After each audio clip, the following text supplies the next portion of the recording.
Welcome back to Infidelity Tales Lab. We're incredibly grateful for your support.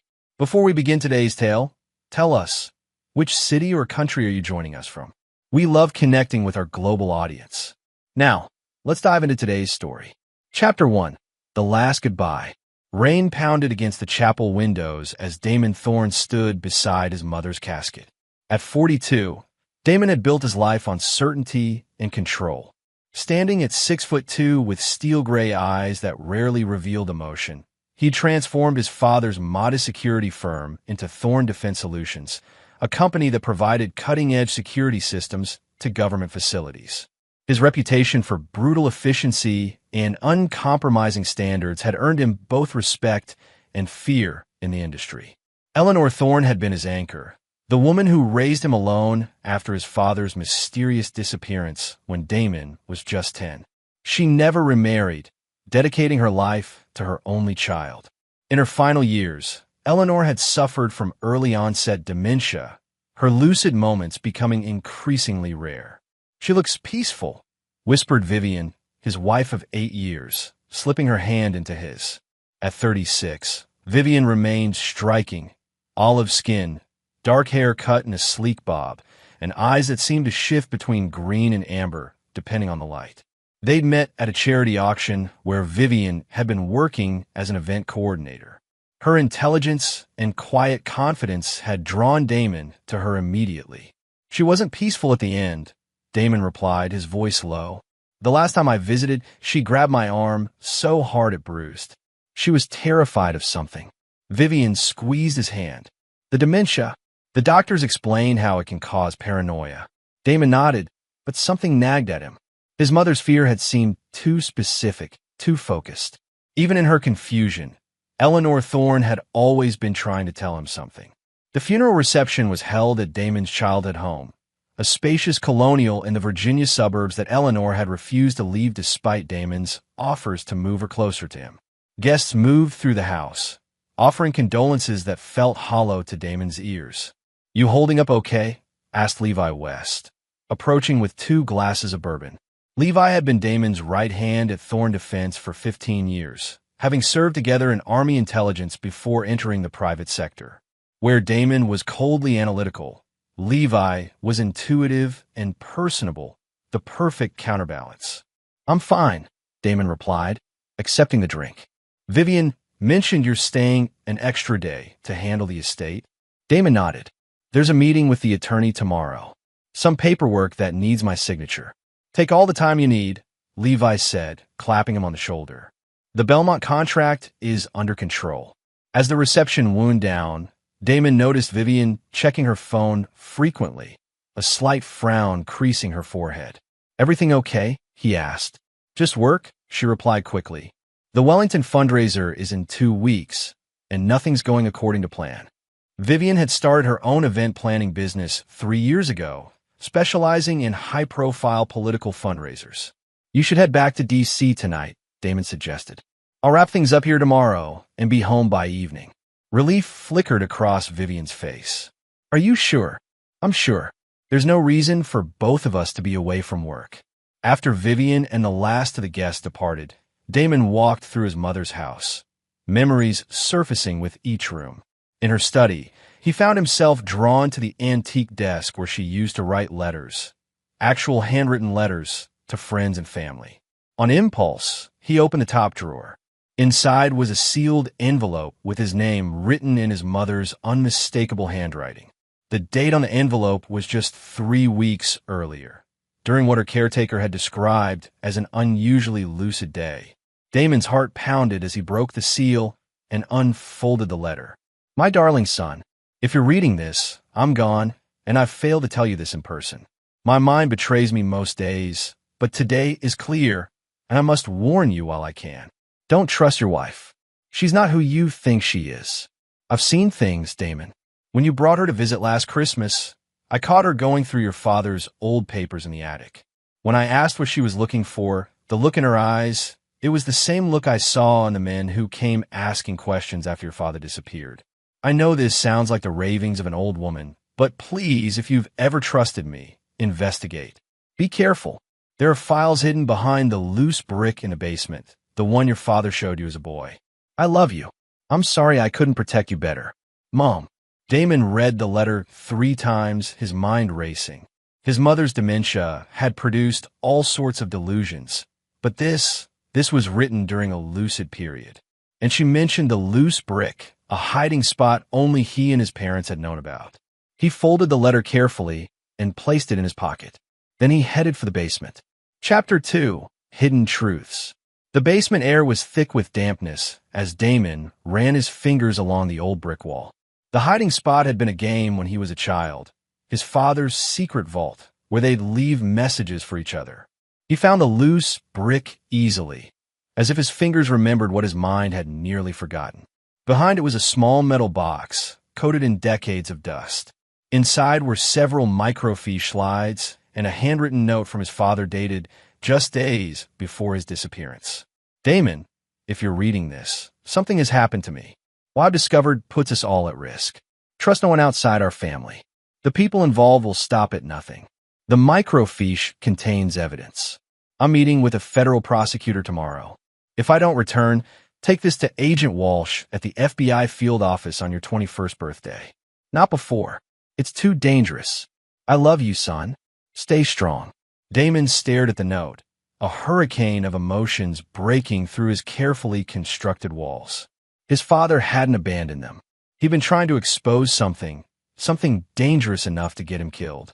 And his mother had kept this secret all these years, protecting Damon by staying silent. He examined the microfiche slides, but had no way to view them. He carefully packed everything back into the box and concealed it in his luggage. Tomorrow, he'd find a way to see what was on those slides. In the morning, Damon met with his mother's attorney, a silver-haired man who had handled the Thorne family's legal matters for decades. Your mother made some unusual requests in the months before her death, the attorney said, sliding a document across the desk. She changed her will to place certain conditions on your inheritance. Damon raised an eyebrow. Conditions? The house and half her financial assets transfer to you immediately. The remainder is held in trust for 1 year, to be released only if you fulfill her request for an independent investigation into your father's disappearance. Damon's pulse quickened. Did she say why? The attorney hesitated. She mentioned having new information, but wouldn't elaborate. I assumed it was the dementia, but she was insistent. After signing the necessary paperwork, Damon drove to a specialty shop that could read the microfiche. What he found left him breathless. The slides contained classified intelligence reports about a deep-cover Soviet operation called Project Nevsky from the late 1970s, an operation to plant sleeper agents in the United States. His father, as a counterintelligence analyst, had apparently discovered evidence that some of these agents had remained active well after the Soviet Union's collapse. The final slide contained a list of suspected sleeper agents and their American aliases. 2 names on the list had been circled, Alexei Kovalev and Elena Petrova. Damon's mind raced as he drove back to D.C. His mother's warning about Vivian seemed paranoid, but combined with his father's notes and the microfiche, a disturbing possibility was taking shape. Could there be a connection between his father's discovery of Soviet sleeper agents and Vivian's interest in his family? When Damon arrived home, the house was quiet. He called out for Vivian, but received no answer. Making his way to their home office, he heard the distinct sound of a paper shredder. Vivian stood by the desk, feeding documents into the machine. She startled when she saw him. Damon, you're home early. She switched off the shredder, her smile not quite reaching her eyes. What are you shredding? He asked, keeping his voice casual. Just old bills, she claimed, closing the shredder's lid. No point keeping them around. How was the meeting with the attorney? Straightforward, he replied, studying her. Was there tension in her shoulders? A guardedness in her eyes that hadn't been there before? Or was he seeing threats where none existed because of his mother's letter? I'm going to shower, he said, needing time to think. In the bathroom, Damon leaned against the counter, weighing his options. Direct confrontation would be a mistake if there was any truth to his suspicions. He needed evidence, one way or the other. That night, Damon feigned sleep while Vivian read beside him. When her breathing deepened and her book slipped from her fingers, he carefully got out of bed. In the home office, he examined the shredder bin. The papers had been reduced to thin strips, impossible to reconstruct easily. But one strip caught his eye, the letterhead of Northvale Psychiatric Facility, where his mother had spent her final months. Why would Vivian be shredding correspondence from his mother's care facility? Damon moved to Vivian's laptop, but it was password protected. Instead, he began a methodical search of the office, checking for hidden compartments or secret caches, techniques he'd learned in his military days. Behind a false panel in Vivian's desk drawer, he found a burner phone and a small key. The phone was dead, but the key looked like it might fit a safe deposit box. Or a safe. A memory surfaced from when they'd first bought the house. The home inspector had mentioned an old coal room in the basement that had been sealed off during renovations. Damon had never given it much thought.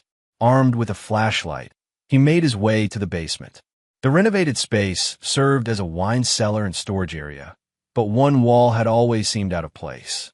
Examining it closely now, Damon noticed subtle signs of a concealed door, the kind of details his security work had trained him to spot.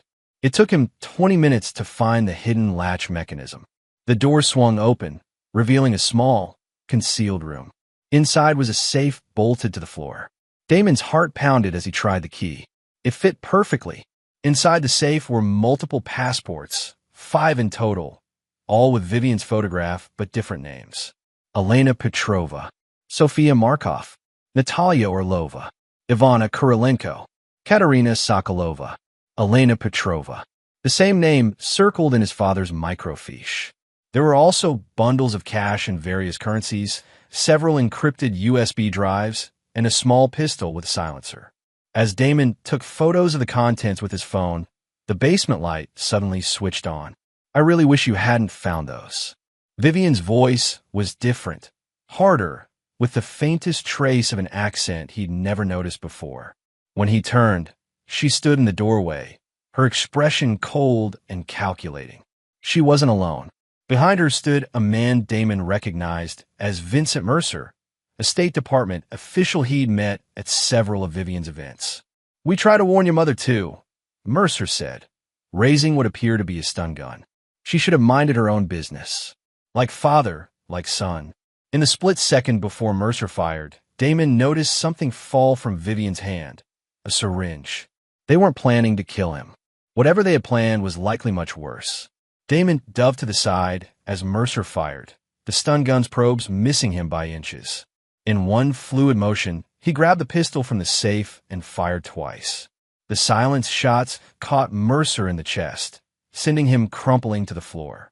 Vivian was already running. Damon pursued her up the basement stairs, his mind ice-cold with fury and focus. In the kitchen, she grabbed a knife and now faced him with the practiced stance of someone trained in combat. "Don't make this harder than it needs to be, Damon," she said, her American accent completely gone now, replaced by a Russian one. "We can still salvage this." "Who are you?" he demanded, keeping the gun trained on her. "You know who I am," she replied. "I'm your wife." "My wife doesn't exist," Damon said. "Elena Petrova, I presume?" A flicker of surprise crossed her face. "How did you?" "My father figured it out 30 years ago, before your people killed him." Understanding dawned in her eyes. "The microfiche. That's what Eleanor was trying to tell me about. Why our family? Why me? Initially, your father was getting too close to exposing the program. After he was eliminated, you became valuable in your own right. The orphan son of a counterintelligence officer with a chip on his shoulder and something to prove, working his way into defense contracts? You were the perfect target.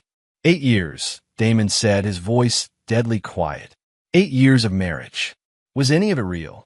For the first time, something like regret flashed across Vivian's, no, Elena's face. Parts.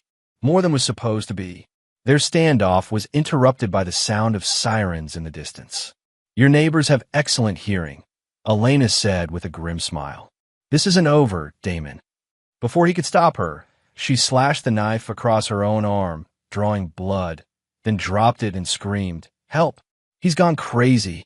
He killed Vincent." The first police officers arrived to find a bleeding woman crying for help and a man holding a gun. Despite Damon's attempts to explain, he was handcuffed and taken into custody, watching helplessly as Elena was treated as the victim, her eyes meeting his with cold triumph as the ambulance doors closed between them. Chapter 3: Wheels Within Wheels. The interrogation room at the D.C. Metropolitan Police Department was deliberately uncomfortable. Hard chair, harsh lighting, and the constant sense of being watched. Damon sat perfectly still, his face betraying nothing as Detective Adelaide Foster reviewed his statement for the third time. So you're claiming your wife of 8 years is actually a Russian sleeper agent who married you to access classified information through your company, she summarized, skepticism heavy in her voice. And this Vincent Mercer, a respected State Department official, was her handler whom you shot in self-defense. That's correct, Damon replied evenly. And your evidence is a letter from your recently deceased mother who suffered from dementia.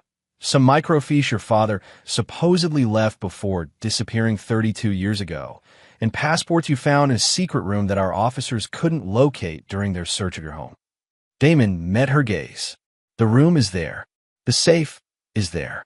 Your officers didn't find it because they weren't looking for it, or because it doesn't exist, she countered. Meanwhile, we have your wife with defensive wounds consistent with her statement that you became erratic after your mother's death, accused her of being a spy, and attacked her when she tried to calm you down. We have a dead body with 2 bullet wounds, and we have no history of Vincent Mercer being anything other than a mid-level diplomatic officer who happened to be visiting your wife about an upcoming fundraiser. The door opened, and a man in an impeccable suit entered. That's enough, Detective. I'm taking over this interview. Detective Foster bristled. And you are? The man flashed credentials. Agent Silas Palmer, FBI. This case involves national security matters now. After Foster reluctantly left, Palmer sat across from Damon. Thorn Defense Solutions. Top secret clearance. Contracts with DoD, Homeland Security, and 3-letter agencies I'm not at liberty to name. And now you're claiming your wife is a deep-cover Russian operative. That's quite a story. It's not a story, Damon said. Palmer slid a folder across the table. 2 hours ago, a team searched your basement again. They found the room and the safe. Both were empty. Damon's jaw tightened. She had accomplices. Maybe, Palmer conceded, or maybe there was never anything there. Check my phone. I took photos. Your phone was damaged, apparently during the struggle. No recoverable data. Damon felt the walls closing in. They planned this perfectly. Every piece of evidence was gone or discredited. Your wife has quite a different version of events, Palmer continued. She claims you've been acting increasingly paranoid since your mother's death, that you became convinced she was somehow involved in a conspiracy against you. And you believe her. I believe something happened in that basement, Palmer said carefully. I'm just not sure it's what either of you claims. What happens now? You're being transferred to federal custody. The shooting of a State Department official elevates this beyond local jurisdiction. As Damon was escorted to a waiting federal vehicle, he caught sight of a familiar face in the station. Levi West was speaking with another FBI agent, gesturing emphatically. When he saw Damon, he gave an almost imperceptible nod. The Federal Detention Center was a stark improvement over the local jail, a private cell with actual quiet. Damon used the solitude to think, reviewing every detail, looking for any angle he might have missed. On the 3rd day, Damon received his first visitor. Levi West sat across from him in the visitation room, concern etched on his face. You look like hell, Levi said. I've been better, Damon admitted. How did you find me? Wasn't easy. They're keeping your case very quiet. Had to call in some favors from our Army days. Levi leaned forward. What really happened, Damon? Damon studied his friend carefully before responding. Everything I told the police is true. Vivian is not who she claims to be. Levi nodded slowly. I believe you, and I'm not the only one. That FBI agent, Palmer, he approached me after I tried to see you at the police station. He's suspicious about how quickly certain departments move to contain this situation. He thinks there's a cover-up. He didn't say that explicitly, but he asked a lot of questions about your wife's connections to government officials through her event planning business. Hope flickered in Damon's chest. What about the company? Managing as best we can. The news of your arrest hasn't broken widely yet. Someone's keeping a tight lid on it. I need you to do something for me, Damon said quietly. It's risky. Name it. My mother's house in Virginia. In the basement, behind a loose brick, there's a metal box with microfiche. It's the only evidence I've left. Levi's expression turned grim.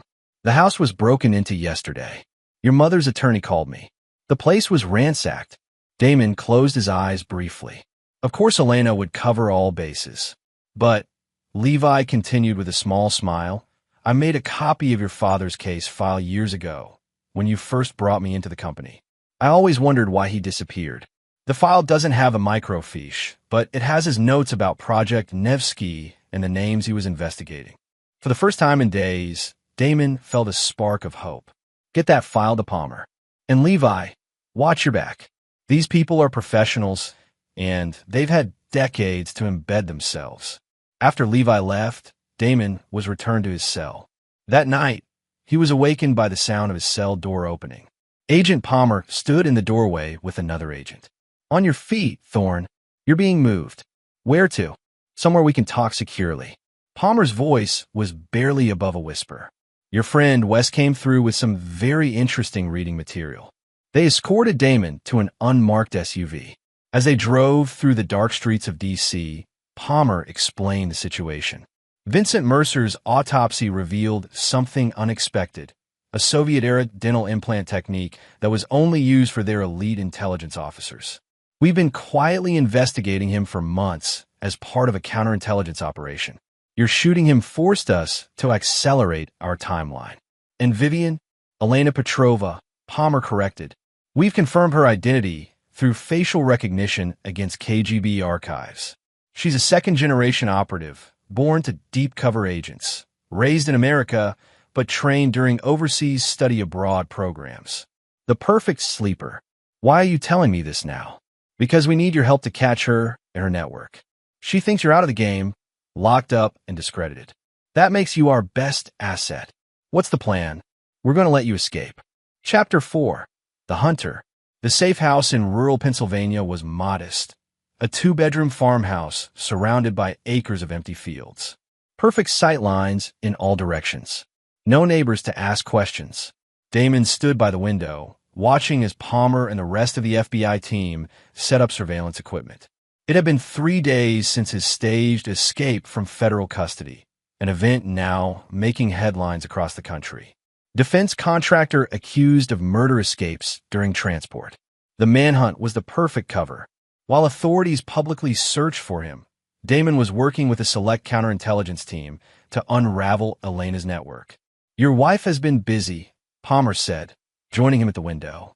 Since your arrest, she's contacted 17 individuals we now believe are part of her network. Diplomats, military contractors, congressional staffers. She's activating contingency plans, Damon replied. Securing whatever intelligence she's gathered, preparing extraction routes. But she hasn't left the country. In fact, she's been remarkably public, giving tearful interviews about her fears that her disturbed husband might return to harm her. She's playing the victim while she ties up loose ends, Damon said. Elena knows I had evidence, but doesn't know exactly what or where is now. She needs to ensure anything that could expose their operation is destroyed before she disappears. She's also liquidating your assets, emptying accounts, selling properties. Damon's jaw tightened. She had access to everything. Not quite everything, Palmer said, sliding a folder across the table. Your military pension and a safety deposit box in Arlington remain untouched. She either doesn't know about them or couldn't access them. The safety deposit box. Damon had almost forgotten about it. He'd opened it years ago, after a particularly close call during a security consultation in Baghdad. It contained emergency cash, a clean passport, and a key to a storage unit in West Virginia where he kept survival supplies and weapons. Insurance against a world that could turn hostile without warning. I need to access that box, Damon said. Palmer shook his head. Too risky.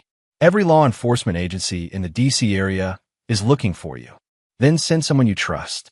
The box contains resources we might need. As days passed in the safe house, Damon immersed himself in the intelligence reports, learning the true extent of the Russian sleeper network.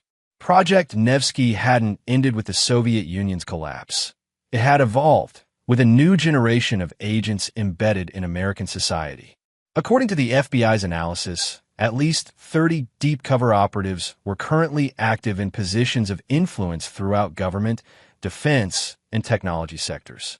The operation to identify these agents had been codenamed Chimera, run jointly by the FBI and CIA for the past 5 years. Palmer had been leading the domestic side of the investigation, gradually building evidence against suspected operatives without tipping them off. We were close to rolling up a significant part of the network when you shot Mercer, Palmer explained. His death forced their hand. Some agents have already gone dark, abandoned identities, missing from their posts. And we have no idea who's pulling the strings. We have theories. The most likely candidate is this man. Palmer pulled up a file on his laptop. Mikhail Vetrov, former KGB, now operates as a private security consultant with ties to Russian intelligence. He's been spotted in the U.S. 7 times in the past decade, always with perfect cover stories. Damon studied the photograph of a severe-looking man in his 60s with steel-gray hair and cold eyes. Something about the face triggered a distant memory. I've seen him before, Damon said slowly. At a fundraiser Vivian organized 3 years ago. He was introduced as a Norwegian shipping executive. Palmer nodded grimly. That tracks with his known movements. We believe he periodically enters the country to meet with his top agents personally. A junior agent entered with his satellite phone. Sir, we have a situation. Elena Petrova just booked a flight to Geneva for tomorrow evening. She's running, Palmer said. No, Damon countered. She's setting a trap. Elena knows I'm working with you now. She's dangling bait, hoping we'll move against her at the airport where she'll have backup waiting. What makes you so sure? Because it's what I would do, and she knows how I think. Damon's face hardened. 8 years of marriage gives you insight. Then what's her real exit strategy? Water, Damon said confidently. It's harder to track, harder to monitor. There's a good chance she has a rendezvous arranged with a private vessel somewhere along the coast. Palmer considered this. We'll need to monitor all major marinas from Maine to Virginia. Focus on the Chesapeake Bay, Damon suggested. Countless inlets, minimal Coast Guard presence in the more remote areas. It's what I would choose. That evening, confirmation came through Palmer's secure channels. A private yacht registered to a shell company with Russian connections had recently anchored in a secluded part of the Chesapeake Bay. We have her exit vehicle, Palmer announced. Now we need to track her to it and catch her with whatever intelligence she's planning to exfiltrate. You won't catch her by following, Damon said. She's too good, too careful. We need to get ahead of her, predict her movements, and be waiting.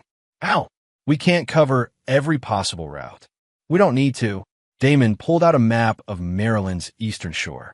There are only 3 practical routes from D.C. to this marina that avoid major checkpoints. And I know which one she'll take. How can you be so sure? Because she planned it with my expertise, Damon said with grim satisfaction. 3 years ago, Elena asked me to design escape routes from D.C. for a wealthy client concerned about civil unrest. I created 5 options. This route was my favorite, the one I said I would choose myself. Palmer studied him carefully. You really think she'll use your own escape plan? It's elegant in its way, Damon replied, using my knowledge against me. It's been her method from the beginning. The next day, as Elena's flight to Geneva departed without her, the FBI team positioned themselves along the route Damon had identified. Palmer remained skeptical, but he had few better options. At a remote gas station in rural Maryland, the trap was set. Damon, disguised and positioned inside the store, watched as a silver SUV with diplomatic plates pulled in for fuel shortly after midnight. Elena emerged from the passenger's side, her hair now blonde and cut short. The driver remained in the vehicle. Target confirmed, Damon whispered into his concealed microphone. She has one visible accomplice. Proceeding as planned. As Elena entered the store to pay for the fuel, Damon brushed past her, slipping a tracking device into her coat pocket. Their eyes met for the briefest moment. hers widening in shock before her training reasserted control. By the time she reached for the weapon in her purse, Damon was already out the back door, disappearing into the darkness. "Tracker is live," Palmer confirmed through Damon's earpiece. "We have her." From their mobile command center, they watched as the SUV continued toward the Chesapeake. Rather than attempting an arrest on the road, which could turn deadly, Palmer's team prepared to intercept them at the marina. "She recognized me," Damon said. "She'll be suspicious, checking for surveillance." "That's the beauty of this new tracker," Palmer explained. "It transmits in bursts every 15 minutes rather than continuously. Much harder to detect with standard countermeasures." The SUV took an unexpected turn, deviating from the anticipated route. "She's made us," one of the agents announced. "No," Damon corrected, studying the map. "She's being thorough. This is a counter-surveillance route. Loops back to the main road after 5 miles. I included it in my original plan." Sure enough, after a series of confusing turns designed to shake any tail, the SUV returned to the primary route toward the marina. When they were 10 minutes out, Palmer mobilized his team. "Remember, we need her alive," he instructed. "She's more valuable as an intelligence asset than a conviction." The operation went almost perfectly. As Elena and her companion approached the dock, FBI agents swarmed from concealed positions. The driver, identified later as another Russian operative named Konstantin Baranov, was killed in the ensuing gunfight. Elena was captured, but not before destroying a thumb drive containing what they presumed was the intelligence she planned to exfiltrate. As agents secured the scene, Damon approached the yacht. Something seemed off about the vessel, too obvious, too perfectly aligned with their intelligence. "Palmer," he called out, "this feels wrong." Before Palmer could respond, a burst of automatic gunfire erupted from a nearby fishing boat that had appeared unremarkable in the darkness. 3 agents fell immediately. "It's an ambush!" Palmer shouted, diving for cover. In the chaos that followed, Elena broke free from her captors, sprinting toward the fishing boat. Damon pursued, ignoring Palmer's shouts to take cover. As Elena leapt from the dock, Damon tackled her, both of them tumbling into the cold waters of the Chesapeake. Underwater, they grappled fiercely. Elena's training was evident in her precision and strength, but Damon's raw power and rage gave him the advantage. He managed to subdue her, dragging her back to the surface and the dock, where Palmer and the surviving agents had neutralized the threat from the fishing boat. Elena, soaking and defeated, glared at Damon with pure hatred. "You've ruined everything," she spat. "No," Damon replied coldly. "I'm just getting started." Chapter 5, House of Mirrors. The secure FBI facility outside Quantico hummed with activity as analysts combed through the intelligence seized from Elena's fishing boat. Damon stood behind a one-way mirror, watching as Palmer conducted the initial interrogation of Elena Petrova. She sat with perfect posture, her face composed despite her prison jumpsuit and the handcuffs securing her to the table. She had revealed nothing in the 48 hours since her capture. "She's been trained for this," Palmer said, joining Damon in the observation room. "Standard interrogation techniques won't work." "You're approaching her wrong," Damon replied. "She's not just a trained operative. She's someone who lived a lie for years. The psychological strain of maintaining a false identity that long changes a person. There are cracks in her armor if you know where to look. And you think you know? I was married to her for 8 years. I know her triggers, her vulnerabilities, the parts of herself she couldn't completely hide, even when playing a role." Palmer considered this. "What do you suggest?" "Let me talk to her." "That's against protocol. You're a civilian witness, not an agent. You've gotten nowhere in 2 days. What do you have to lose?" After consultation with his superiors, Palmer reluctantly agreed. Damon was wired with a concealed microphone and given strict parameters for the conversation. When Damon entered the interrogation room, Elena's mask of indifference slipped momentarily, revealing genuine surprise before she regained control. "Hello, Elena," Damon said calmly, taking the seat across from her. "My name is Vivian," she replied automatically. "No, it isn't." Damon placed a file on the table. Your real name is Elena Ivanovna Petrova, born in Leningrad in 1985 to Katya and Ivan Petrov, both deep-cover KGB operatives assigned to the United States in 1979. You were raised in Seattle under the name Emily Wilson, attended Stanford University, where your study abroad programs in Europe were actually training sessions with Russian intelligence. Elena's expression remained neutral, but Damon caught the slight twitch in her left eye, a tell he'd noticed years ago when she was genuinely rattled. "I don't know what you're talking about," she said. "Your parents were extracted back to Russia in 2006 after Ivan developed cancer. They currently live in a government-provided apartment in Moscow. Your mother teaches English at a private academy. Your father died in 2018. Now Elena's composure fractured visibly. "How do you know about your parents?" "The same way I know about your childhood dog, Misha, or the scar on your right knee from falling off a bicycle when you were 9, or how you can't stand the smell of anise because it reminds you of medicine your grandmother used to give you." These were details Elena had shared during their marriage, personal touches to make her cover identity more authentic. The fact that they were actually true made her performance more convincing. "What do you want?" she finally asked, her accent now fully Russian. "The truth. All of it. Starting with my father." Elena studied him for a long moment. "Your father discovered Project Nevsky just as the Soviet Union was collapsing. He identified several deep-cover agents, including my parents. He was going to expose the entire program. So he was killed." "Yes. On whose orders?" "Mikhail Vetrov. He was the KGB resident for the eastern United States at the time. Now he runs the entire sleeper program." "And my mother? Why was she allowed to live?" Initially, she knew nothing specific. By the time she began to suspect the truth years later, you had already become a person of interest due to your work in defense contracting. Eliminating her would have drawn unwanted attention. "So they sent you to marry me instead?" Elena's eyes met his directly. "Yes. My assignment was to gain access to your classified work and identify vulnerabilities in the security systems you designed." "For 8 years." "Yes." Damon leaned forward. "Did you ever actually care? Or was it all an act?" For the first time, Elena's composure faltered completely. "It was supposed to be just an assignment. You were just a target." She paused, conflict visible on her face.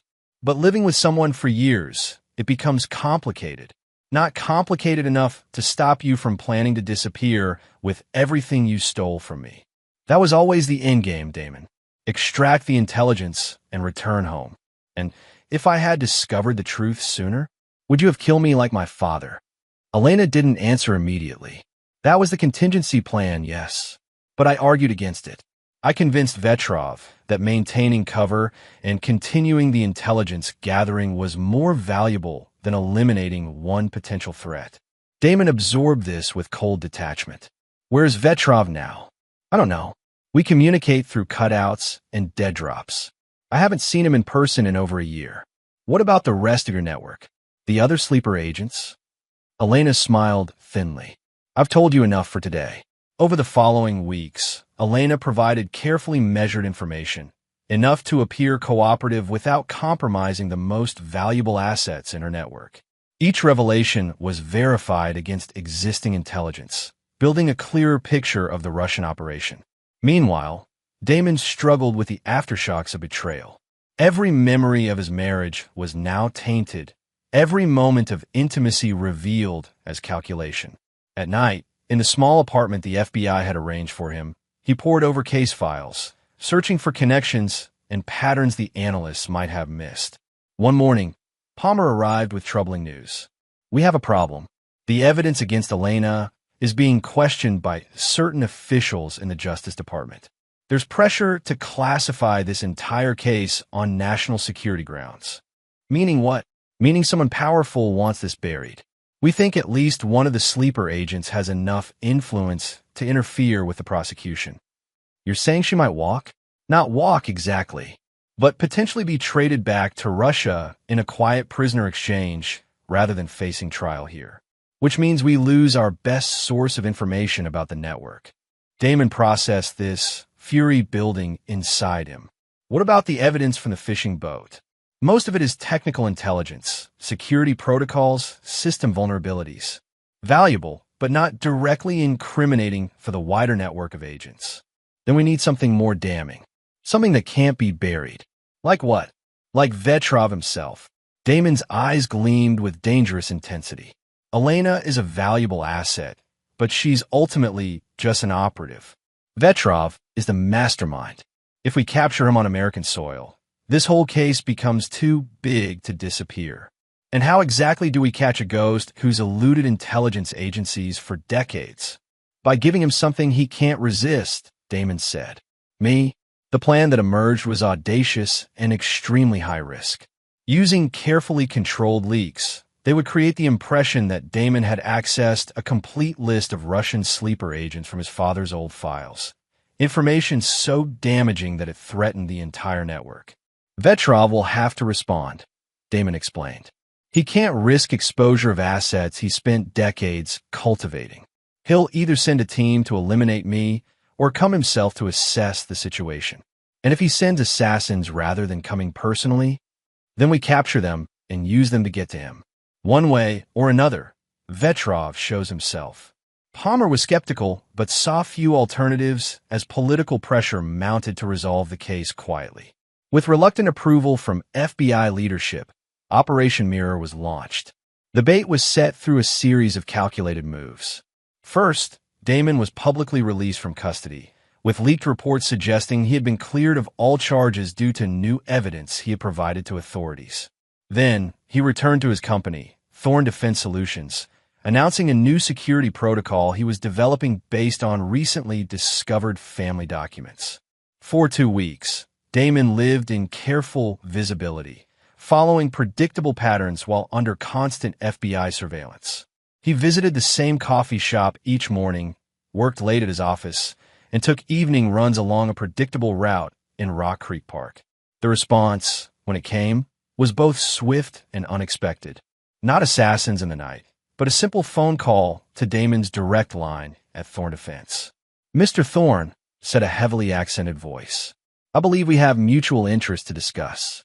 The Huntington Hotel, room 712, tonight at 9 p.m. Come alone, or certain unfortunate videos of your wife might find their way to your federal friends." The call was too brief to trace, but voice analysis confirmed what Damon already suspected. Mikhail Vetrov had taken the bait personally. "It's too perfect," Palmer warned during their hasty planning session. "He's drawing you into an environment he controls." "Of course he is," Damon agreed. "But he's also making a critical mistake. He's underestimating how far I'll go to finish this." The Huntington was an upscale boutique hotel in Georgetown. Room 712 was a corner suite with 2 possible access points, the main door and a connecting door to room 710. FBI surveillance confirmed Vetrov had booked both rooms under different aliases. "We'll have teams covering all exits and adjacent rooms," Palmer explained. "But we can't risk having agents too close. Vetrov will have counter-surveillance measures in place." "I'll be wearing the concealed transmitter," Damon said. "Once I confirm it's Vetrov, give me 3 minutes to get what we need on record, then move in. And if things go sideways before that..."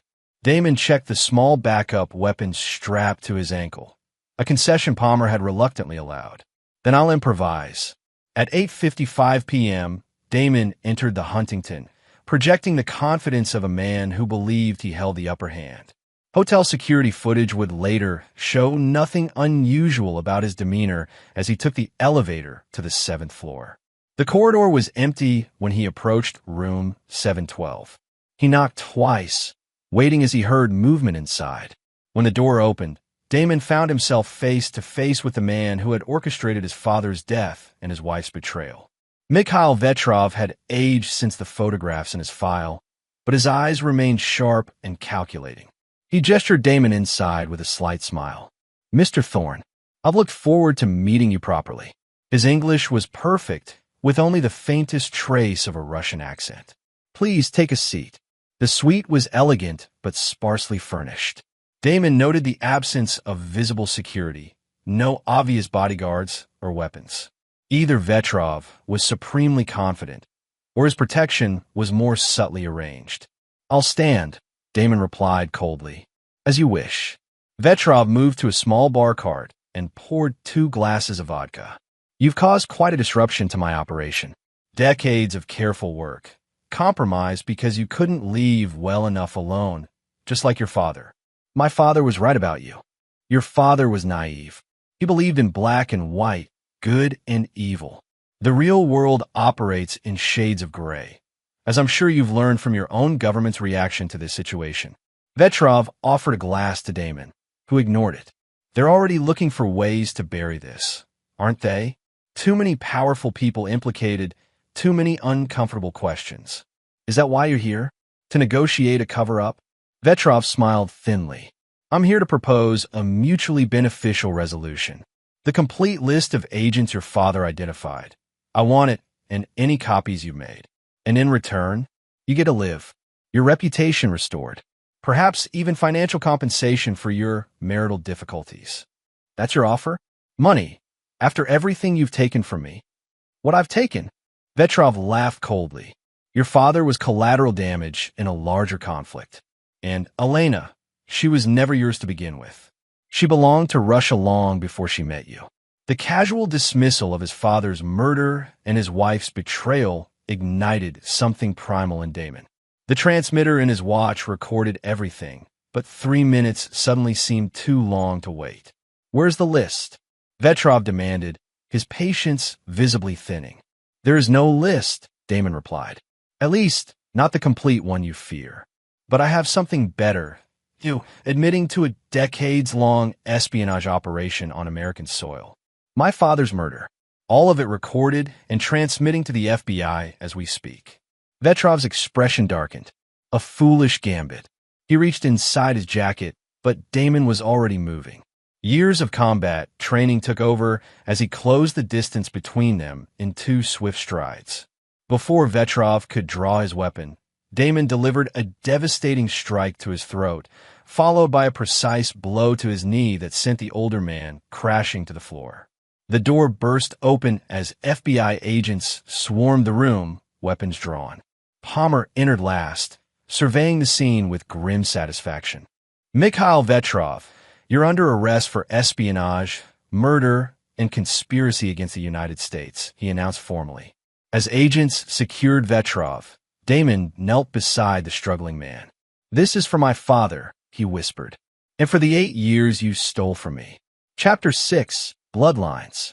3 months after Vetrov's capture, the case had expanded far beyond anyone's initial expectations. 17 Russian sleeper agents had been identified and arrested across the United States.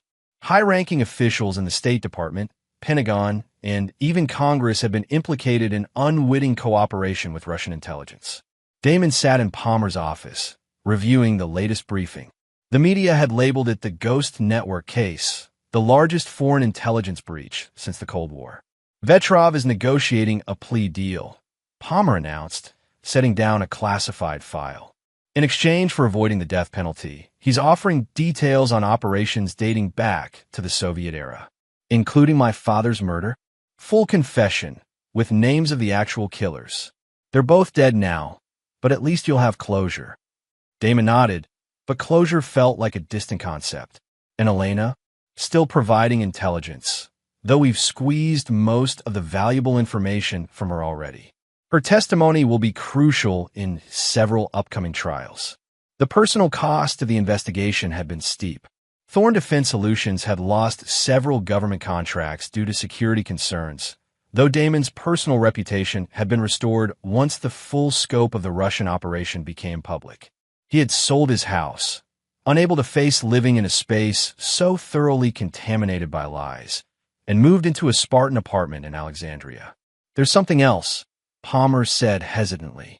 Something that came up during Vetrov's debriefing that you should know. What is it? Palmer slid a folder across the desk. DNA results. Standard procedure when processing high-value intelligence assets. Damon opened the folder, scanning the technical data before reaching the conclusion highlighted at the bottom. His blood ran cold. This can't be right, he said, his voice tight. We ran the test 3 times to be sure. According to the report, Mikhail Vetrov was Damon's biological father. He's lying, Damon insisted. This is some kind of psychological warfare. The science is conclusive, Damon. And once we had the results, we went back through your father's, through Richard Thorne's old case files. There were inconsistencies in his background that counterintelligence missed at the time. He wasn't just investigating Project Nevsky. He was part of a specialized task force focused specifically on Vetrov. What are you saying? We believe Richard discovered that Vetrov had a relationship with your mother years earlier, realized you were Vetrov's biological son, and was preparing to expose everything when he was killed. The room seemed to tilt as decades of certainty crumbled around Damon. His entire identity, the righteous quest to avenge his father, was built on a foundation of lies. Does Elena know? Not yet. This information is extremely compartmentalized. Damon stood abruptly. I need to speak with him. That's not advisable. I wasn't asking permission.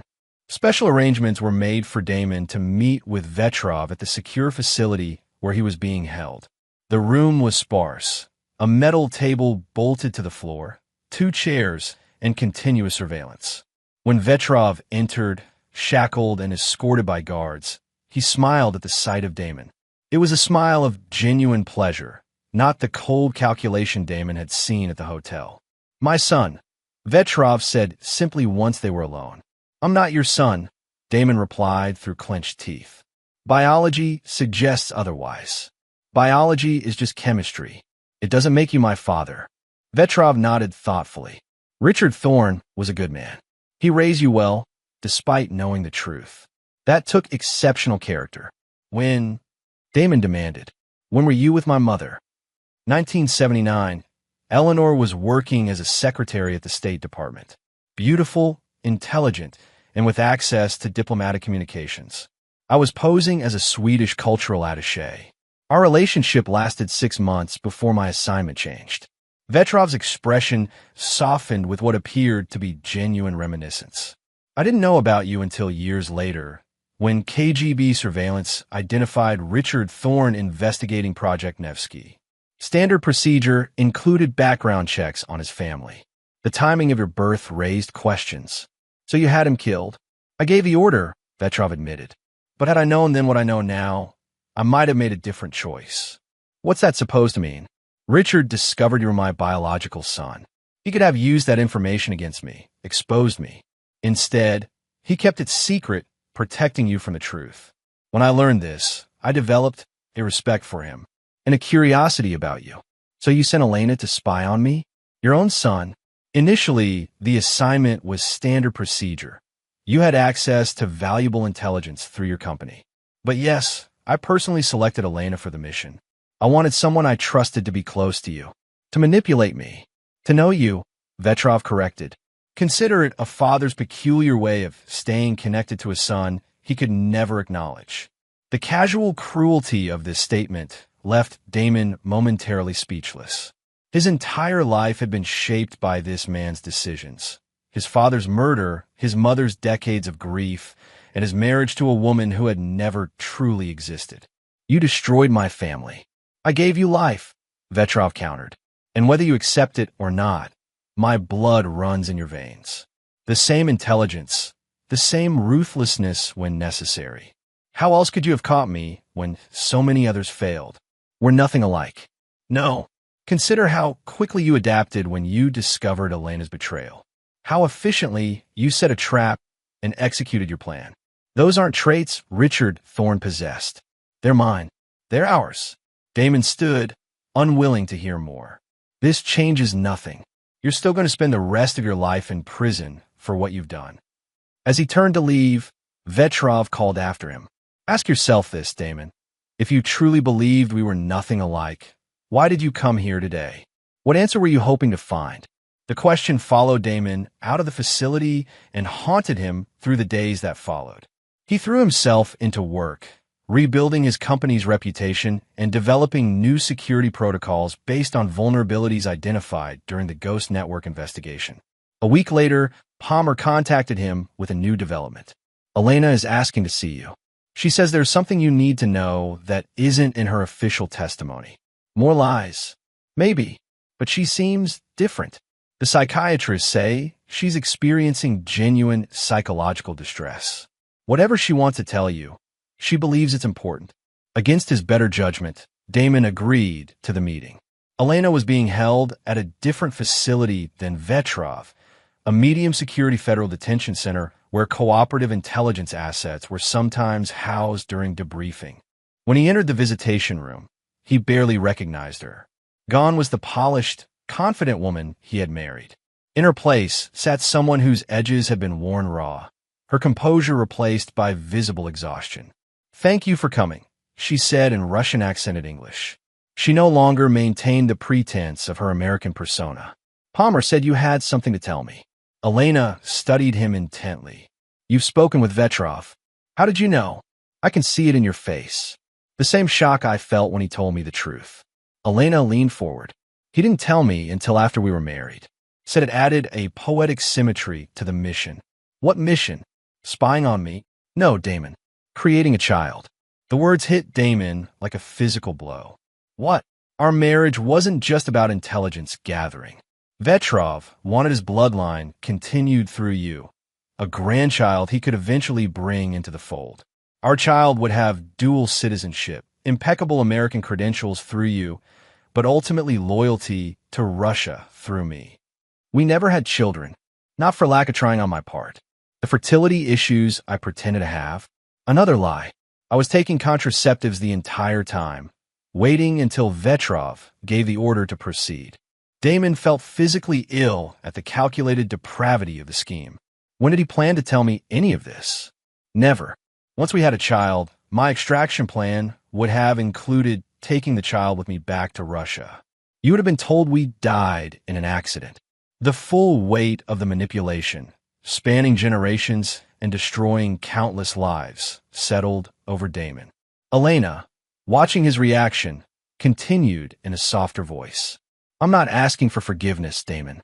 What I did is unforgivable, but you deserve to know the complete truth." "Why tell me this now?" "Because despite everything, those 8 years weren't entirely a lie. Not for me." Elena's composure cracked, revealing genuine emotion beneath. "I followed orders. I betrayed you. But somewhere along the way, I also began to care. Not enough to abandon my mission, but enough to hate myself for what I was doing." Damon stood, unable to bear any more revelations. "I hope you find peace with that someday, Elena." "I won't." As he turned to leave, she called after him. "Damon, Vetrov will try to use the biological connection to manipulate you. Don't let him. You're nothing like him. I've known you both, and you're nothing like him at all." Outside the detention center, Damon sat in his car for a long time, processing everything he had learned. His life had been built on lies so intricate and spanning so many years that separating truth from manipulation seemed impossible. That night, in his Spartan apartment, he pulled out an old photo album his mother had kept. Pictures of Richard Thorne holding him as a baby, teaching him to ride a bike, attending his high school graduation. The man who had raised him knowing he wasn't his biological son, who had died trying to protect him from Vetrov's world. The truth was painful, but it also brought clarity. Biology didn't define family. Richard Thorne was his true father in every way that mattered. And Vetrov's blood in his veins didn't determine his character or his future choices. With that realization came the beginnings of a plan, one final move in the long game that had begun before he was born. Chapter 7. Shadows of the Past. 6 months passed. The Ghost Network case had faded from headlines, replaced by newer scandals and crises. Behind the scenes, however, the investigation continued to unravel decades of Russian intelligence operations. Vetrov's cooperation had proven valuable, resulting in the identification of sleeper agents in 5 allied countries and the disruption of several active intelligence operations. Damon had rebuilt Thorne Defense Solutions, focusing on cybersecurity and counterintelligence consulting. The company's reputation had recovered, bolstered by Damon's public role in exposing the Russian network. To outward appearances, he had moved on from the personal devastation, channeling his energy into productive work. In reality, he was executing a carefully constructed plan, one that had begun the moment he learned Vetrov was his biological father. You've been meeting with Vetrov regularly, Palmer observed during one of their infrequent dinners. The FBI agent had become something of a friend during the investigation, one of the few people who understood what Damon had endured. Twice a month, Damon confirmed. He has valuable insights about Russian intelligence methodologies. It helps me design better security protocols. Palmer studied him carefully. That's the official reason. What's the real one? He's dying, Damon said simply. Advanced pancreatic cancer. 6 months at most, according to the prison doctors. And you feel what? Obligation? Curiosity? Closure, maybe? Damon shrugged. Or perhaps I'm just keeping my enemies closer. The truth was more complex. Through careful cultivation of their relationship, Damon had earned Vetrov's trust, or at least as much trust as a lifelong spymaster could offer. The older man, facing mortality, had become increasingly willing to share details about his operations, his methods, and a network of loyalists who remained at large. In Vetrov's mind, he was passing on his legacy to his son. In Damon's, he was gathering intelligence for a final reckoning. What about Elena? Palmer asked, still refusing to see her. Nothing to say. Damon's tone made clear the subject was closed. Elena had been transferred to a witness protection program after her testimony secured convictions against several high-ranking collaborators. Her new identity and location were closely guarded secrets, even from Damon, who had shown no interest in her fate. After dinner, returning to his apartment, Damon received a call on a secure line few people possessed. It's done, Levi West said without preamble. The Norway connection is confirmed. Our friend there has agreed to the arrangement. Good. Timeline: 3 weeks. Any chance you'll tell me what this is about? Plausible deniability, Levi. The less you know, the better. The following day, Damon visited Vetrov at the secure medical facility where he'd been transferred as his condition worsened. The once imposing spymaster had become gaunt, his vitality drained by both cancer and chemotherapy. My son, Vetrov greeted him, the term still grating on Damon's nerves despite months of hearing it. You look troubled today. Just business concerns, Damon replied, taking the chair beside the hospital bed. Security breach at a client's facility in Oslo.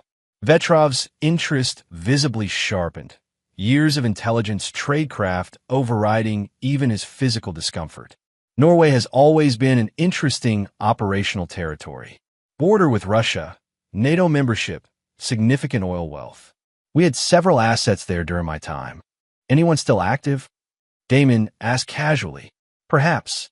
One never reveals all one's cards, even when supposedly cooperating. Vetrov smiled weakly. But I might know someone who could help with your situation. A gesture of paternal goodwill.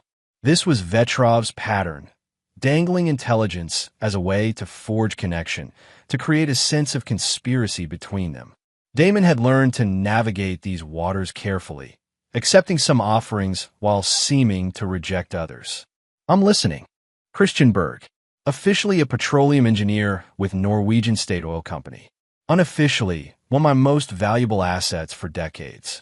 If there's unusual activity in Norway's security sector, he would know. And I suppose he'd help me because I would ask him to. Vetrov's pride in his lingering influence was evident. Some loyalties transcend political changes and prison walls. Damon appeared to consider this. If I were to contact him, how would I establish credibility? Tell him, the Falcon remembers Minsk in winter. He'll understand. Vetrov studied Damon closely. But be careful. Berg is from the old school. Ruthless when necessary. Like father, like son? Damon suggested with calculated ambiguity. Vetrov smiled, pleased by what he interpreted as acceptance of their connection. Precisely. Over the next 3 weeks, Damon maintained his normal routine while finalizing preparations. He visited Vetrov twice more, each time extracting additional information about the remaining network of loyalists, names, locations, communication protocols. Information that Vetrov believed would help Damon establish himself within that network after his death. The day before his planned departure for Oslo, Damon received an urgent call from Palmer. Vetrov's condition has deteriorated rapidly. Doctors say it's a matter of days now. He's asking for you. At the medical facility, Damon found Vetrov drifting in and out of consciousness. His breathing labored. When Damon entered, the older man's eyes flickered open. "You came," he whispered. "I did. There isn't much time." Vetrov gestured weakly toward a guard. "I've arranged something. A legacy. The only thing a father can give a son he never knew." The guard approached with a small box, which he handed to Damon after receiving a nod from the supervising agent. "My personal effects," Vetrov explained. "Nothing of obvious intelligence value, so they've allowed me to designate a recipient." "Open it." Inside was a collection of seemingly innocuous items. A Soviet-era watch, a weathered leather notebook filled with what appeared to be poetry in Russian, and an old photograph of a young woman Damon recognized as his mother, Eleanor. "The watch contains a microdot under the faceplate," Vetrov said quietly. "Account numbers, access codes. Resources I kept hidden from both sides. Enough to finance whatever future you choose." Damon stared at the items, understanding the significance of what Vetrov was offering. Not just money, but entry into a shadow world, a continuation of Vetrov's legacy through him. "And if I choose a different path than yours?" Vetrov's laugh turned into a painful cough. "Then you're truly your mother's son as well. The choice is yours. That's my final gift to you, freedom to choose." Later that night, in his apartment, Damon examined the watch carefully. Using precision tools, he removed the faceplate and found exactly what Vetrov had described, a microdot containing banking details for accounts in Switzerland, Singapore, and the Cayman Islands. Accounts that had likely gone undiscovered during the investigation. He photographed the information, then reassembled the watch and placed all the items back in the box. Whatever his feelings toward Vetrov, these were pieces of his history, complicated, painful, but his. The following morning, Damon boarded a commercial flight to Oslo using his own passport and making no attempt to conceal his travel. If anyone was watching, either Russian intelligence or FBI counterintelligence, his movements would appear transparent and legitimate. Thorn Defense Solutions had recently established a satellite office in Oslo, providing perfect cover for his visit. In Oslo, Damon checked into the Grand Hotel and spent the first day in visible business meetings at his company's office. That evening, he followed Vetrov's instructions, making contact with Christian Berg at a specific restaurant known for its discretion. Berg was in his 60s, with the weathered complexion of someone who had spent time on oil platforms despite his executive position. His handshake was firm, his eyes evaluative as Damon delivered Vetrov's passphrase. "So you're Mikhail's son," Berg said in lightly accented English once they were seated in a private dining room. "He told me about you years ago. I didn't believe it then. But you believe it now. You have his eyes. That particular shade of gray. I've only seen it in the Vetrov bloodline." Berg studied him carefully. "What exactly do you want from me, Mr. Thorne?" "Information, initially. Guidance, potentially." Damon maintained the persona he had carefully constructed for this meeting. A man coming to terms with his true heritage, cautiously exploring connections to his biological father's world. "And why should I help you?" "Because Vetrov is dying, and he asked you to. Because whatever loyalty you feel toward him, he clearly expects it to transfer to me." Damon leaned forward. "And because I have resources that might benefit us both." Berg's expression remained neutral, but interest flickered in his eyes. "What kind of resources?" "Financial, for one." Vetrov provided access to accounts unknown to American authorities.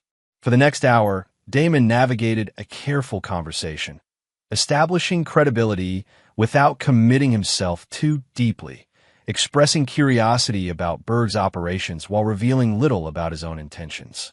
By the end, Berg seemed cautiously receptive. "There's an event tomorrow night," Berg said as they prepared to leave. "A reception at the Russian trade mission. Several people who shared your father's perspective will be there. Perhaps you'd like to attend as my guest." "I would." "Good. And Mr. Thorne? Come armed. Old habits die hard in our circle." Back at his hotel, Damon encrypted and sent a brief message to a secure server. Contact established. Proceeding to Phase 2. The following evening, Damon dressed in a tailored suit and made his way to the Russian trade mission, a stately building in Oslo's diplomatic quarter. As Berg's guest, he passed security with minimal scrutiny, though he noted the careful assessment by guards who were clearly more than standard diplomatic security. Inside, the reception appeared to be a typical diplomatic function, representatives from various countries mingling over champagne and canapes. Berg introduced Damon to selected guests, primarily Eastern European business figures with vague affiliations. Most are simply commercial contacts, Berg explained quietly. But a few are continuing your father's work, shall we say. One such individual was Ilya Kasparov, introduced as a Russian cultural attaché, but who Berg later identified as the SVR resident for Scandinavia, effectively Vetrov's successor in the region. Mikhail spoke highly of you, Kasparov said when they had a moment of privacy. He believed you had potential despite your American upbringing. He was a complicated man, Damon replied carefully. Indeed, and now that his health is failing, certain responsibilities may need new stewards. Kasparov's gaze was evaluative. There are operations he oversaw personally that require particular handling, such as, we'll discuss that in a more appropriate setting. For now, consider this an introduction. Kasparov handed Damon a business card with only a phone number. When you're ready to have a serious conversation about your father's legacy, call this number. As the evening progressed, Damon was introduced to 3 more individuals, a Serbian businessman, a Czech diplomat, and a German banking executive, all part of Vetrov's extended network. Each interaction followed a similar pattern: veiled references to Vetrov, subtle assessments of Damon's potential value, and cautious invitations to further contact. By midnight, when he left the reception, Damon had accomplished his first objective, establishing himself as Vetrov's son and potential heir to his intelligence network. As he walked back toward his hotel through Oslo's quiet streets, he felt a prickling sense of being watched. Turning down a narrow side street, he deliberately slowed his pace. When footsteps quickened behind him, he was ready. In one fluid motion, he spun and caught his follower by surprise, a man in a dark coat who reached inside his jacket too late. Damon slammed him against the brick wall, twisting the man's arm until a small pistol clattered to the pavement.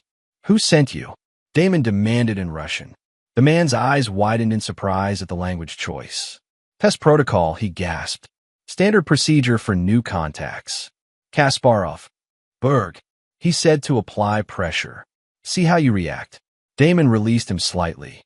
"And what will you tell him?" "That you have your father's instincts." And his grip. The man rubbed his wrist ruefully. "Good.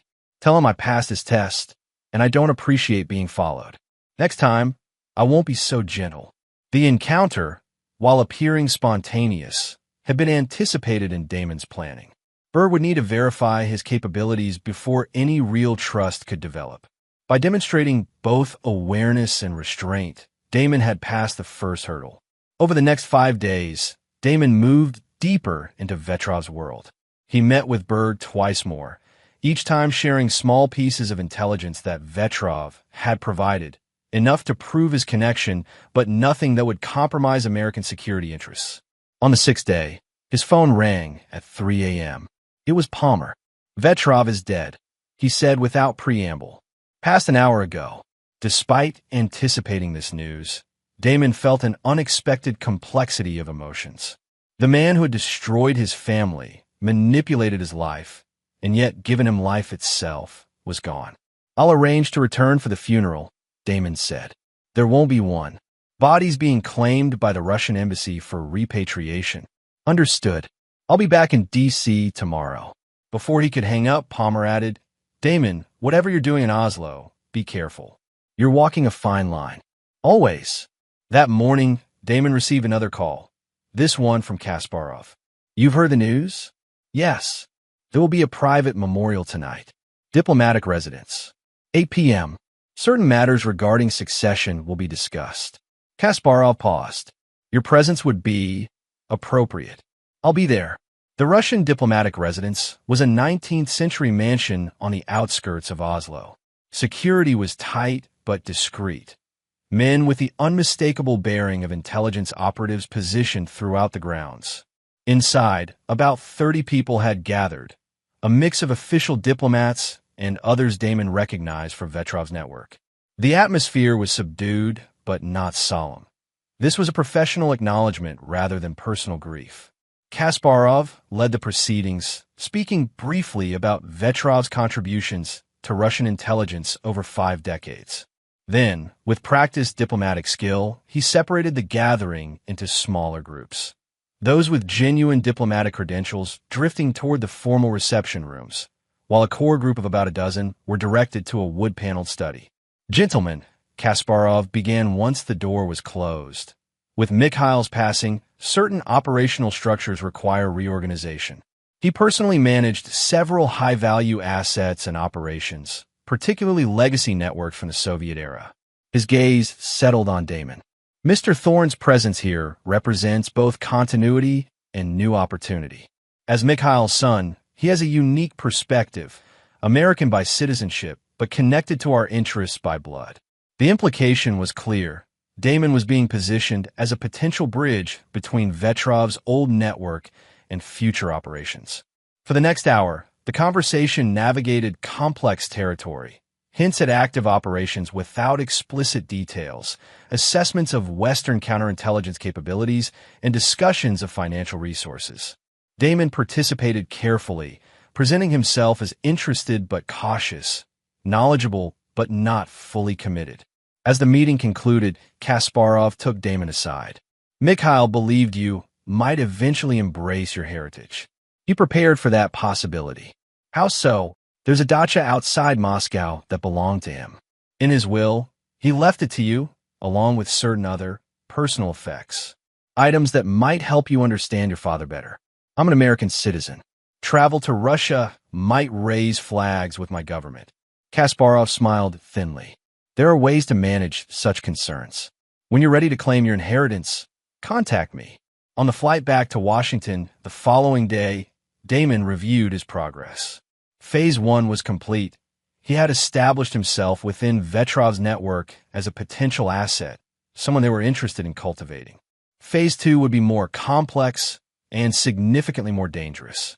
Palmer met him at Dulles Airport, ostensibly as a courtesy, but clearly seeking information. "Productive trip?" he asked as they walked to the parking garage. "Routine business meetings, mostly," Damon replied. "My company's Oslo office is performing well." "And the other business?"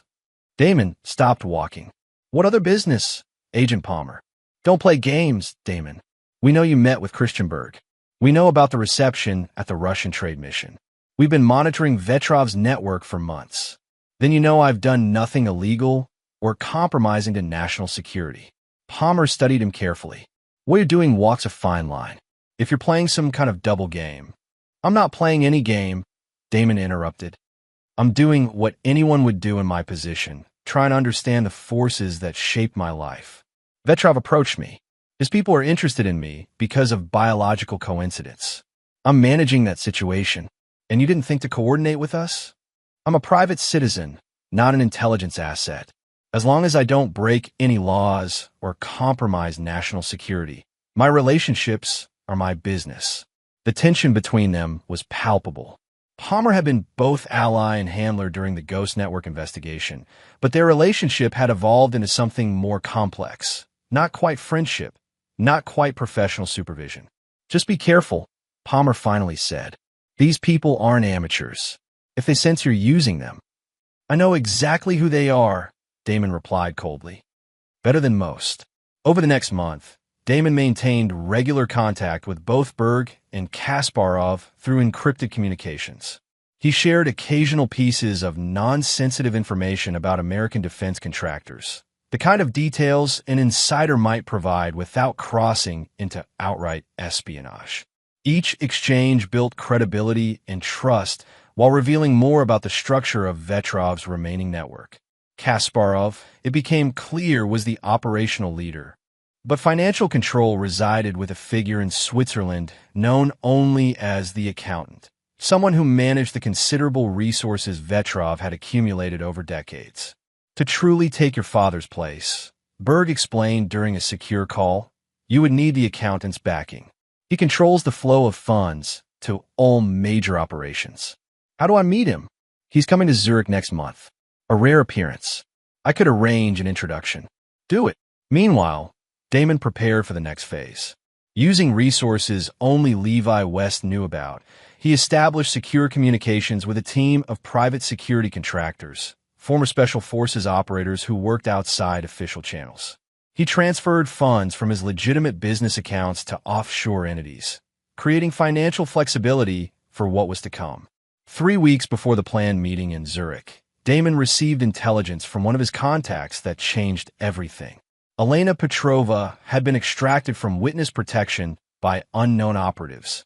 Her security detail had been found dead, and she had vanished without a trace. Palmer arrived at Damon's apartment that evening, his expression grim. "You've heard that my ex-wife has been kidnapped?" "Yes. Not kidnapped. Our investigation suggests she went willingly. Security cameras show her leaving with the extraction team without resistance." "She defected again," Damon concluded. "It appears so. But here's what concerns me. The timing. This happens just as you're establishing closer ties with Vetrov's old network.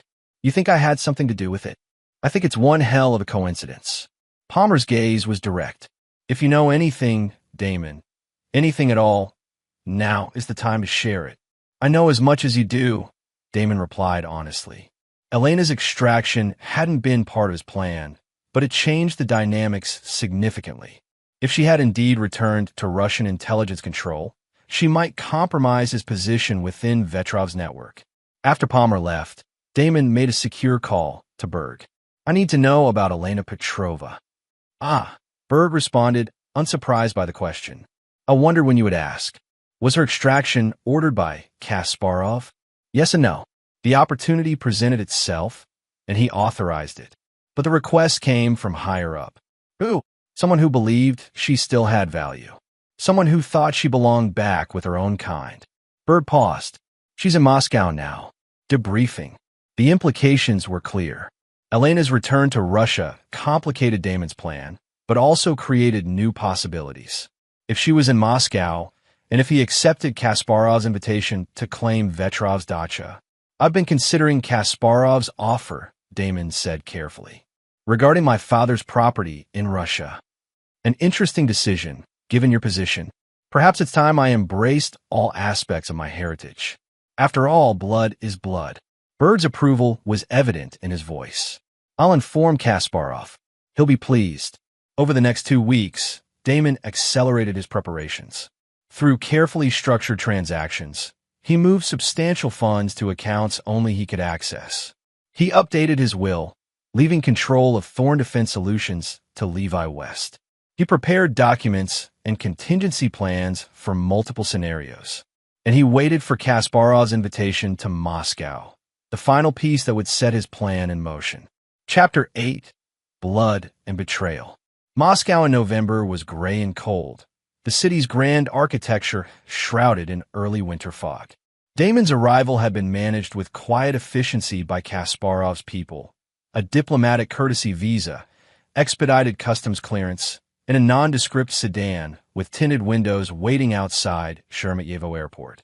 The driver, a taciturn man who introduced himself only as Jaeger, navigated Moscow's congested streets with practiced ease. "We go to Vetrov Dacha now," he said in heavily accented English. "Is outside city. 1 hour drive." As they left Moscow behind, entering the countryside where Russia's elite maintained their weekend retreats, Damon reviewed his mental map of what was to come. The dacha would be the first stage, a controlled environment where he would be assessed further before being granted access to the inner circle of Vetrov's network. Elena's presence in Moscow created both risk and opportunity. If she had truly defected again, her intimate knowledge of him could expose any inconsistencies in his performance. But if her defection was more complicated, if she had her own agenda, she might become an ally, willing or unwitting. The dacha, when they finally arrived, was surprisingly modest, a traditional wooden structure set amid pine trees, with a small lake visible behind it. 2 men with the unmistakable bearing of security personnel stood near the entrance, watching their arrival with professional interest. "Welcome to your inheritance, Mr. Thorne," said a familiar voice as Damon exited the car. Ilya Kasparov approached from the house, extending his hand. Mikhail's little piece of traditional Russia. Inside, the dacha was warm and unexpectedly homey. Wooden walls decorated with traditional textiles, comfortable furniture arranged around a ceramic stove, and shelves lined with books in multiple languages. It was difficult to imagine Vetrov, the cold, calculating spymaster, relaxing in such surroundings.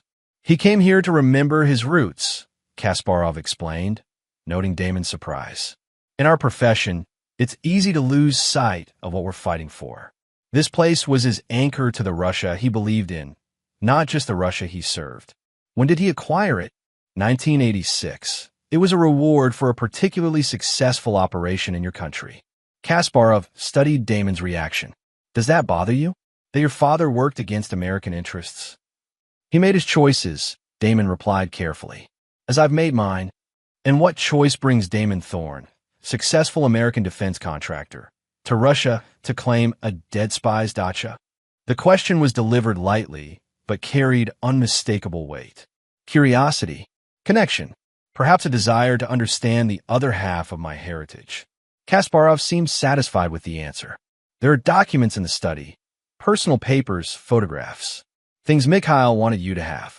I'll leave you to explore while I arrange our dinner.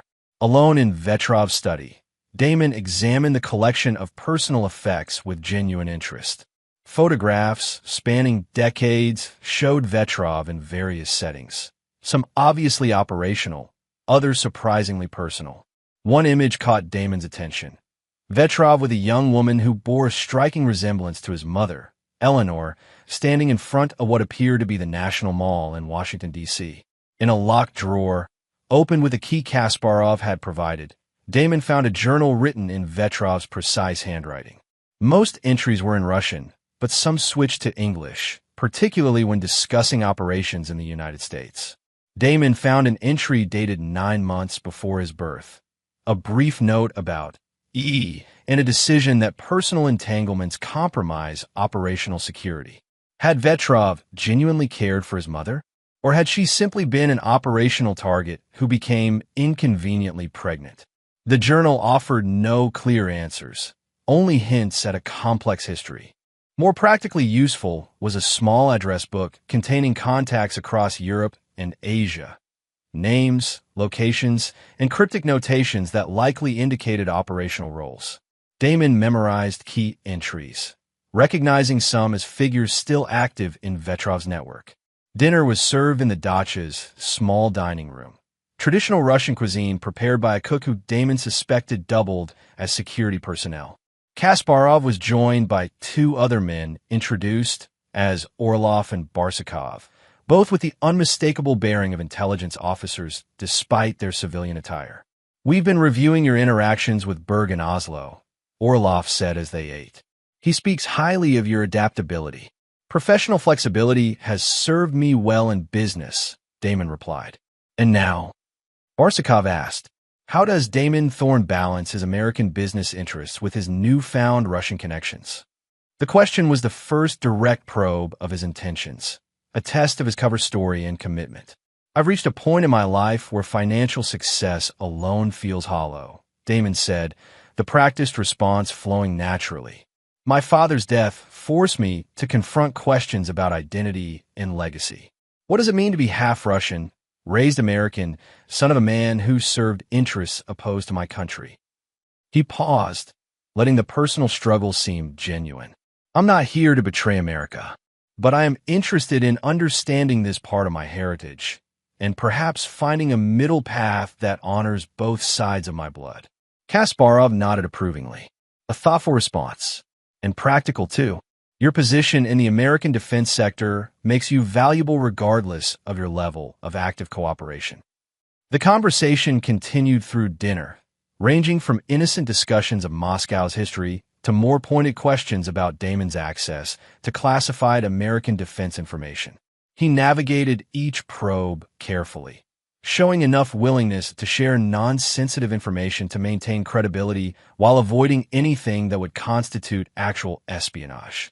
After dinner, when Orlov and Barsukov had departed, Kasparov remained, sipping vodka by the fireplace. "There's someone else who wants to see you," he said casually. "Someone who knows you quite well." Before Damon could respond, the door opened, and Elena entered. She looked different than when he'd last seen her in custody. Her hair was longer, her posture more confident, but her eyes held a wariness that hadn't been there before. "Hello, Damon," she said in her natural Russian accent. "I'll leave you two to reconnect," Kasparov said, rising. "Elena knows the dacha well. She can show you to your room when you're ready to retire." When they were alone, Damon and Elena regarded each other in silence for a long moment. "So you've returned to the fold," Damon finally said. "And you've discovered your Russian heritage," she countered. "We're both full of surprises. Why did you leave witness protection? You had a new identity, a fresh start." "Because it was a cage, just a different kind." Elena moved to the window, looking out at the darkness. "I spent 8 years pretending to be someone else for my country. Then they wanted me to spend the rest of my life pretending to be yet another person for yours. So loyalty to Russia brought you back. Not loyalty, reality." She turned to face him. "I am Russian, Damon. Elena Petrova is who I am, not a cover identity. Vivian Thorne was the fiction. And now what? You resume your career in intelligence." "That remains to be seen." She studied him with professional assessment. "The more interesting question is what you're doing here. Kasparov believes you're following in your father's footsteps, embracing your Russian blood. I know you better than that." Damon met her gaze steadily. "Do you?" 8 years, Damon. Cover identity or not, I know who you are. And this, she gestured around them, this is not you. People change. Finding out your entire life was built on lies tends to have that effect. Elena moved closer, her voice dropping. "If you're playing some kind of game with these people, stop now. They'll see through it eventually. And when they do, you'll disappear. Vetrov's son or not, they won't tolerate deception." Interesting advice from a professional deceiver. Her expression hardened. "Take it however you want. But remember, these aren't criminals you can outsmart or bureaucrats you can manipulate. These are professionals who've survived decades in a world where the slightest mistake means death." "Thank you for your concern," Damon replied coolly. "Now, I believe you were going to show me to my room." The bedroom was simple but comfortable, with windows overlooking the lake. Elena left him at the door without further conversation. Once alone, Damon conducted a thorough sweep for surveillance devices, finding 2, one in a light fixture, another behind a heating vent. He left them in place. Removing them would only confirm suspicion. His inspection complete, Damon prepared for bed with the careful routine of someone aware they were being watched. Only when the lights were out, lying in the darkness, did he allow himself to review the day's developments. Elena's presence complicated matters. Her warning suggested she might suspect his true intentions. A risk, but potentially useful if managed carefully. The key question was whether her return to Russia was genuine or another layer of deception. In the morning, Kasparov arrived early, announcing that they would be traveling to Moscow. "There are people eager to meet Mikhail Vetrov's son," he explained. "People who control resources your father managed." The drive to Moscow took them to a nondescript office building in the city center. Inside, past layers of security, was a modern operations center, computer workstations, secure communications equipment, and a conference room where 3 individuals waited. Our financial strategist, Anton Volkov, Kasparov, introduced a thin man with wire-rimmed glasses. Our technical director, Dr. Irina Sokolova. A severe-looking woman in her 50s nodded curtly. And our operations coordinator, Colonel Dmitry Yakovlev. The third individual, a broad-shouldered man in civilian clothes, studied Damon with open skepticism. For the next 4 hours, Damon was subjected to a comprehensive evaluation. Questions about his technical knowledge, his access to American defense systems, his understanding of intelligence tradecraft. It was not an interrogation, but a professional assessment of his potential value. "Your father believed you could be an asset," Yakovlev said bluntly. "I remain unconvinced." "I'm not here asking for your approval, Colonel," Damon replied evenly. "I'm here to understand my father's world. Whether I become part of it is my decision, not yours. Yakovlev's eyes narrowed, but Volkov intervened. Perhaps a demonstration of good faith would help establish trust on both sides. What did you have in mind? Damon asked. Your company, Thorn Defense Solutions, recently secured a contract to upgrade security protocols for several American military installations, Sokolova said. The encryption standards specified in that contract would be of interest.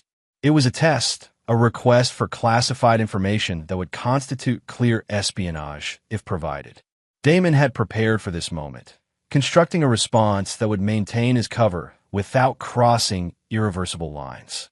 I can provide an analysis of the contract requirements without sharing proprietary details, he offered. Enough for you to understand the direction of American security thinking without compromising specific implementations. Sokolova and Volkov exchanged glances. Acceptable, for now, Volkov said. There's another matter, Kasparov interjected. The Zurich meeting. The accountant has agreed to meet with you next week. Who exactly is this accountant? Damon asked. The financial architect of your father's independent operations, Volkov explained. Vetrov maintained resources separate from official channels. Investments, accounts, properties. The accountant manages these assets, which are considerable. And my father left instructions regarding these assets. He designated you as his heir, conditional upon the accountant's approval. It's a position of significant influence within our network. The implication was clear.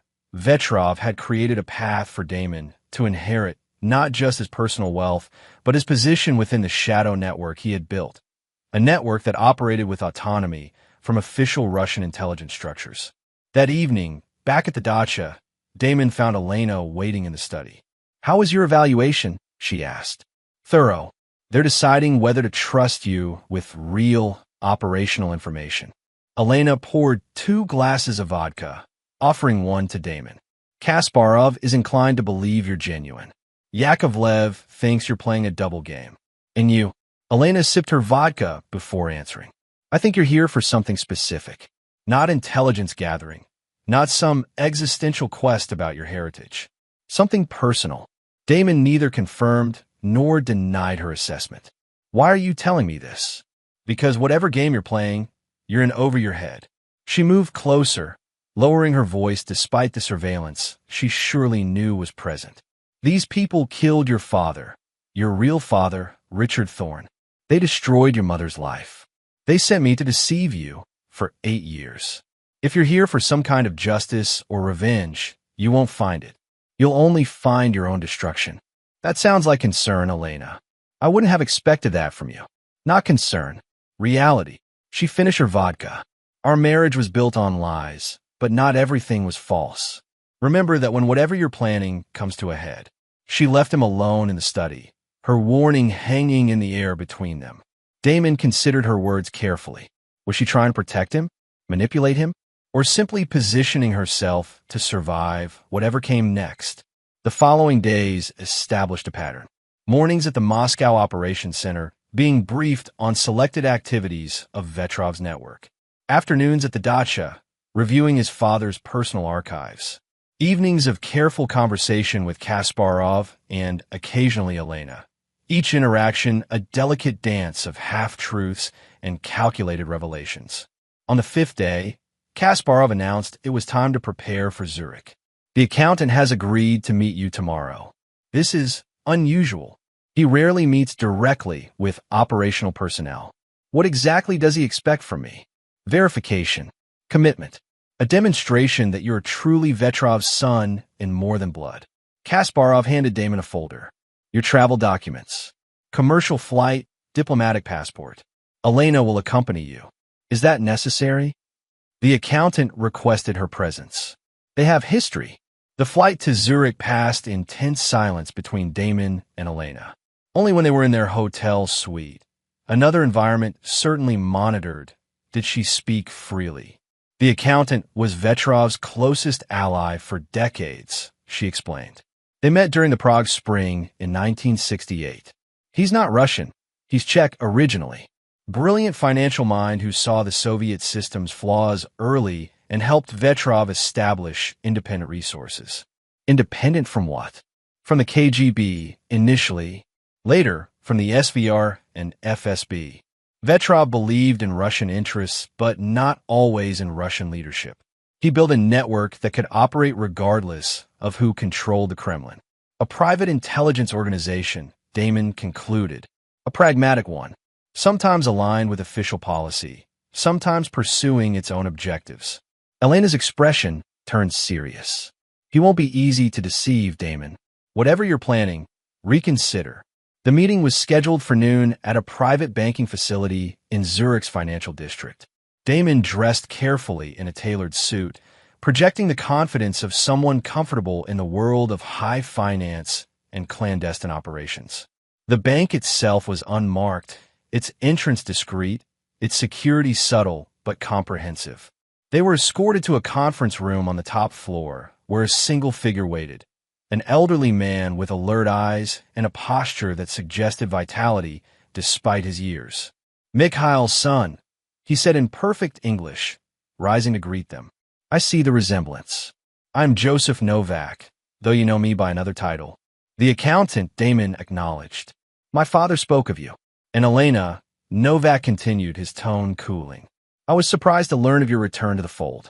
Your defection caused considerable disruption." "Circumstances changed," she replied simply. Novak gestured for them to sit. "I've reviewed your file, Mr. Thorne. Impressive in its way, building a defense contracting business, securing classified contracts, all while unaware of your true heritage. Your father believed this position would eventually prove valuable, though he never intended for you to learn the truth as you did." "And now?" Damon asked. "Now we determine whether Mikhail's confidence in you is justified." Novak opened a leather portfolio. "Your father established certain protocols for this eventuality. Tests of commitment, of capability." "What kind of tests?" "3 tasks. Complete them successfully, and you inherit not just Mikhail's personal assets, but his position within our organization. Fail, and you return to America with nothing but memories of a father you never truly knew." The first task was straightforward but significant, using Damon's company to bid on a specific defense contract that would provide access to a secure facility in Virginia. The second required him to establish contact with a dormant asset in the Pentagon, a senior official who had been inactive since the Cold War, but remained strategically placed. It was the third task that revealed the true nature of the test. "There is an individual who possesses information dangerous to our network," Novak explained. "A former SVR officer named Viktor Baranov, currently living under CIA protection in Connecticut. He must be eliminated." "You're asking me to commit murder on American soil," Damon stated flatly. "I'm asking you to demonstrate the same commitment to operational security that your father consistently showed." Novak's gaze was unflinching. Mikhail once eliminated a childhood friend who threatened to expose his true identity. That level of dedication is what built this organization. "And if I refuse, then you're not your father's son in the ways that matter. You return to America, we continue our separate paths, and this meeting never happened." Elena remained silent throughout the exchange, but Damon caught the tension in her posture. This was the moment of truth, the point at which his performance would either secure his position or expose his deception. "I'll need operational support," Damon said after a calculated pause. "This isn't the kind of task one undertakes alone." Novak nodded approvingly. "Resources will be provided. Elena will be your handler for this operation, with direct reporting to me." After the meeting, in a public park chosen to minimize surveillance, Damon and Elena spoke more freely. "You can't seriously be considering this," she said, her voice low but intense. "They're asking you to assassinate a protected witness. It's a suicide mission." "It's a test of loyalty," Damon corrected. "One I need to appear to accept while finding a way to manage the situation." "There is no managing this situation. Either you kill Baranov, or you expose whatever game you're playing." Elena studied him intently. "What are you really doing here, Damon? This isn't about heritage or curiosity or even revenge. What's your endgame?" For the first time, Damon considered whether Elena might be a potential ally rather than an obstacle. Her return to Russian intelligence remained suspect, a convenient defection that seemed too perfectly timed. "What's yours?" he countered. "You could have disappeared with a new identity after witness protection. Instead, you returned to the people who used you for decades." "What?" Something flickered in Elena's eyes, a moment of genuine emotion breaking through her professional facade. "Because there are things I need to finish, people I need to face. Vetrov, he was dead before I could confront him. But there are others. People who gave the orders, who created the program that turned children into weapons." The revelation was unexpected, a glimpse of Elena's true motivation that matched nothing in her known psychological profile. She had been assessed as a committed operative, ideologically aligned with Russian interests. This suggested something far more personal. "You returned for revenge," Damon realized. "I returned to face the truth," she corrected. "Something you might understand." Their conversation was interrupted by the arrival of Kasparov, who had been monitoring from a distance. "Your meeting with the accountant went well," he observed. "He believes you have potential." "The tasks he's set are significant," Damon replied carefully, "but necessary, particularly the matter of Baranov." Kasparov's expression hardened. "His cooperation with American intelligence has compromised several operations. This isn't just a test for you, it's a priority for our security." Back in their hotel, Damon began planning his approach to the Baranov operation, not with the intention of carrying it out, but to maintain his cover while advancing his true objective. Each task Novak had assigned would draw him deeper into Vetrov's network, providing access to the information and individuals he actually sought. That night, as Damon worked, Elena entered his room without knocking. Without speaking, she turned on the shower in the adjacent bathroom, creating white noise to defeat potential listening devices. "Whatever you're planning, I want in," she whispered, standing close enough that her words wouldn't carry beyond the bathroom door. Damon studied her face, looking for deception. "Why would I trust you?" "Because I know the truth about Vetrov's operation, the parts even Kasparov doesn't know. Because I have access you'll never get on your own." Her eyes locked with his. "And because I have my own scores to settle." "What scores?" "Vetrov didn't just recruit me. He designed my entire life. My parents were his assets. My education, my training, my assignments, all orchestrated by him. I was property, not a person." Something raw flashed in her eyes. "When I learned you were his son, I realized I'd been manipulated even more completely than I knew. So this is about revenge." "Justice," she corrected. "For both of us." Damon considered her offer carefully. Elena was a trained operative. Deception was her profession.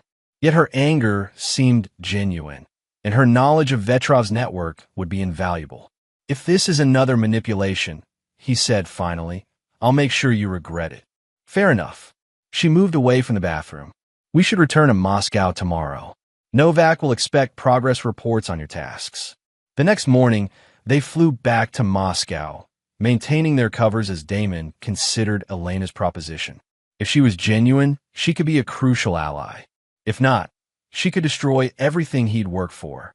In Moscow, preparations for the Baranov operation proceeded. Kasparov provided intelligence on the target's location and security arrangements. Resources were allocated. A timeline was established. Through it all, Damon played his role perfectly, the son embracing his father's legacy, ready to prove himself with blood. At the dacha that evening, Elena sought him out again, this time guiding him to walk by the lake, away from surveillance. "Baranov is a trap," she said without preamble. "He's been moved 3 times in the past month. They know someone's coming." "You're certain?" "I have contact in the SVR who still trust me. The CIA has enhanced his security significantly. Whoever goes after him is walking into an ambush. So Novak is sending me to be captured or killed," Damon concluded, "or testing your ability to recognize a suicide mission. Either way, you can't proceed as planned." "I never intended to." Damon stopped walking, facing her directly. "What's your real agenda, Elena? Why come back to Russia only to betray Vetrov's organization?" She met his gaze unflinchingly. "Because Vetrov destroyed both our lives and his network continues his work. Because the people who turned me into a weapon deserve justice. And because she hesitated, because despite everything, I owe you that much. It was as close to an apology as Elena Petrova was capable of offering, an acknowledgement of the debt created by 8 years of deception. Tomorrow, Damon said, we're going to modify our approach to Novak's tasks. I need access to financial records, specifically the accounts Vetrov maintained outside official channels. The accountant controls those directly. Then we need leverage to make him cooperate. Elena's lips curved in a cold smile. I might know where to find some. Chapter 9. Blood Justice.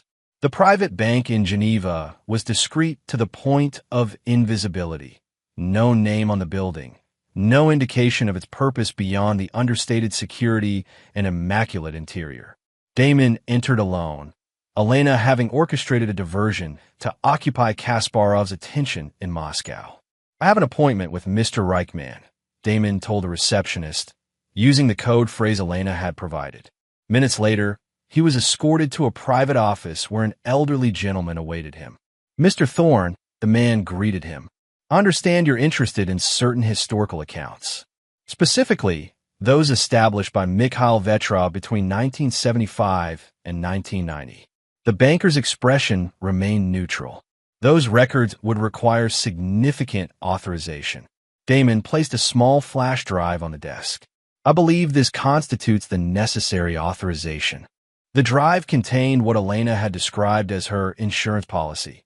Encrypted files she had extracted during her time with American intelligence, detailing compromising connections between the banker and Vetrov's illegal operations. Elena had kept this leverage hidden from both sides, anticipating a day when she might need independent leverage. After examining the files, the banker's demeanor changed subtly. What specifically are you looking for, Mr. Thorne? Complete transaction histories, offshore transfers, and most importantly, the identity of all beneficiaries. For the next 3 hours, Damon reviewed decades of financial records, tracing the complex web of Vetrov's personal empire. What emerged was more significant than he had anticipated. Not just accounts and properties, but a network of corporations and foundations controlling billions in assets, all managed through the accountant's elaborate structure. Most importantly, he found what he was truly seeking. Proof that Vetrov's organization had been systematically eliminating threats to its existence for decades. Not just Richard Thorne, but dozens of individuals who had come too close to the truth, intelligence officers, journalists, even Russian officials who threatened their autonomy. Each death was documented in cold financial terms. Payments to operatives, expense accounts for cleanup, and asset transfers to compensate cooperative officials. The organization functioned as a state within states, serving Russian interests when convenient, but ultimately loyal only to itself. When Damon returned to Moscow the following day, he found Elena waiting at the dacha with news. Kasparov is suspicious. He's ordered increased surveillance on both of us. How much time do we have? Days at most. He scheduled a meeting with the accountant to discuss your progress on the tasks. She studied his expression. You found what you were looking for in Geneva. And more. Damon handed her a secure tablet containing selected files from his research. This isn't just about my father's murder or our personal grievances. Vetrov built something that outlived him. A permanent shadow organization that's killed dozens and corrupted officials across multiple governments. Elena reviewed the files, her expression hardening. So what's your plan? Systematic destruction, Damon replied coldly. Not just exposure. That would only drive them deeper underground. I'm going to dismantle Vetrov's legacy piece by piece, starting with the accountant. How? By giving them exactly what they expect. Vetrov's son following in his father's footsteps.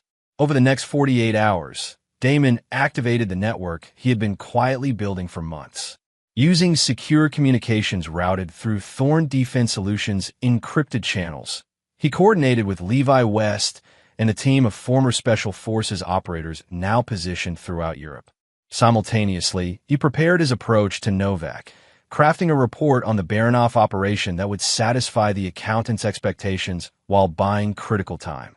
Elena provided intelligence on surveillance and security protocols, enabling Damon to move pieces into position without detection. The meeting with Novak was scheduled for a secure location in Berlin, neutral ground where the accountant occasionally conducted sensitive business. Damon arrived with Elena, presenting a carefully constructed operational plan for the Baranov assassination that addressed the security concerns while proposing a viable approach. Impressive work, Novak acknowledged after reviewing the plan. Mikhail would approve of your thoroughness. I'm not interested in my father's approval, Damon replied. I'm interested in his legacy, specifically the financial infrastructure he built. Novak's eyes narrowed slightly. That goes beyond the scope of our current arrangement. Financial access comes after you've completed all 3 tasks. I'm accelerating the timeline, Damon said calmly. I've already made contact with the Pentagon asset, your second task, and I've developed a more efficient approach to Baranov. But I need additional resources to execute effectively. What resources?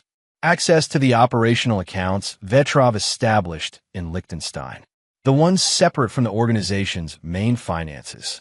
The request was precisely calculated, specific enough to demonstrate insider knowledge, but not so broad as to trigger Novak's suspicions. Elena had confirmed these accounts existed but were rarely accessed, making them a plausible target for Damon's request. Those accounts have special protocols, Novak said carefully. Vetrov established them for contingencies. Exactly why I need them. Baranov's security is substantial. This operation requires a contingency fund for rapid response if complications arise. Novak considered this, then nodded slowly. A limited access authorization could be arranged. Temporary, of course. Of course.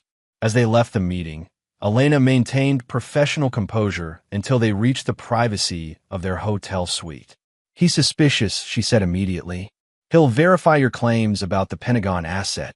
I'm counting on it, Damon replied. I've arranged for his verification channels to receive confirmation. By the time he realizes it's fabricated, we'll be ready to move. When? Tomorrow night. The accountant is scheduled to return to Zurich. We intercept him en route. Elena's expression showed a mix of admiration and concern. Kasparov will have security with him. Already accounted for. Damon activated a secure tablet, displaying the operational plan he'd developed with Levi West. 4 extraction points, redundant escape routes, and a safe house outside Munich where we'll have 12 hours of complete isolation with Novak. To what end? To get what we really need. Complete access to Vetrov's financial network and confirmation of every individual involved in his organization, from operations to governance. That night, as final preparations were made, Elena came to Damon's room. Unlike their previous strategic conversations, her approach was different, more personal, almost vulnerable.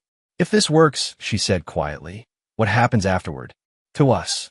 There is no us, Elena, Damon replied coldly. We're temporary allies with aligned interests. Once this is done, we go our separate ways. Just like that?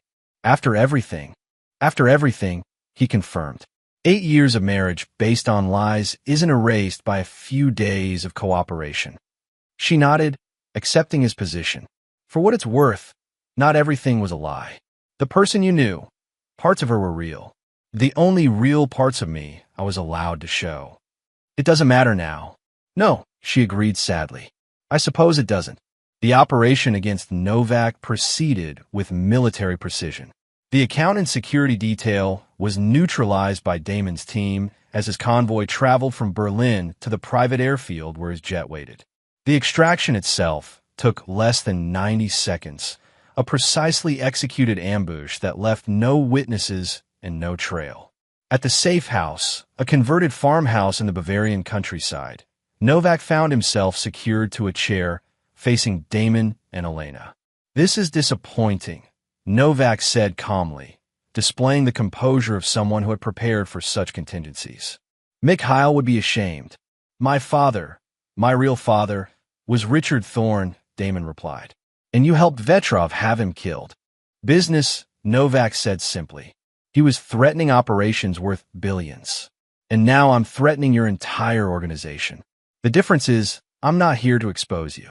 I'm here to take control. Novak's expression shifted from resignation to interest. Take control.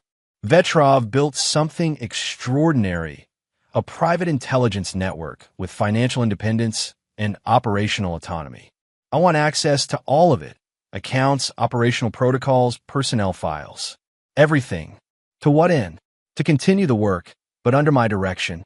Damon leaned forward. Vetrov was right about one thing: blood tells. I have his instinct for this game, but my own vision for how to play it. It was a calculated approach, presenting himself not as an avenging son, but as a worthy successor seeking to claim his inheritance by force rather than permission. The scenario would appeal to Novak's pragmatic nature while playing to his understanding of power dynamics. And if I refuse? Novak asked. Damon gestured to Elena, who opened a laptop displaying selected files from the Geneva Bank. Then these files go to intelligence agencies in 7 countries. Your network collapses, assets are seized, and operatives are exposed. You spend your remaining years in prison, assuming your former clients don't decide to eliminate the liability you represent. For hours, Novak resisted, probing for weaknesses in Damon's position, testing his resolve and knowledge. Elena remained mostly silent, observing the psychological battle between two methodical minds. Finally, as dawn approached, Novak made his decision. What you're asking requires more than just my cooperation. The organization has layers of security, redundant systems, which is why you're going to provide complete access and then help implement the transition. Damon's voice was calm but implacable. You built this system for Vetrov. Now you'll help rebuild it for me. Over the next 24 hours, Novak provided access to the intricate financial infrastructure he had created: digital keys, account numbers, authentication protocols, and most crucially, the complete organizational structure of Vetrov's network. Names, locations, responsibilities, the entire shadow empire laid bare.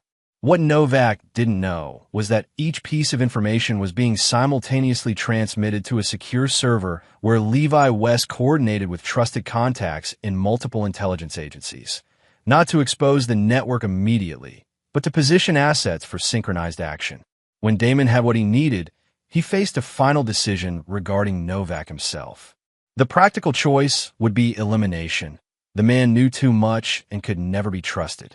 It was what Vetrov would have done, what the accountant himself would recommend from a security perspective. Instead, Damon implemented a different approach. Using the legal infrastructure Novak had created, he executed documents transferring significant assets to the families of Vetrov's victims. Anonymous payments appearing as inheritances from long-forgotten relatives or investments maturing after decades. "What are you doing?"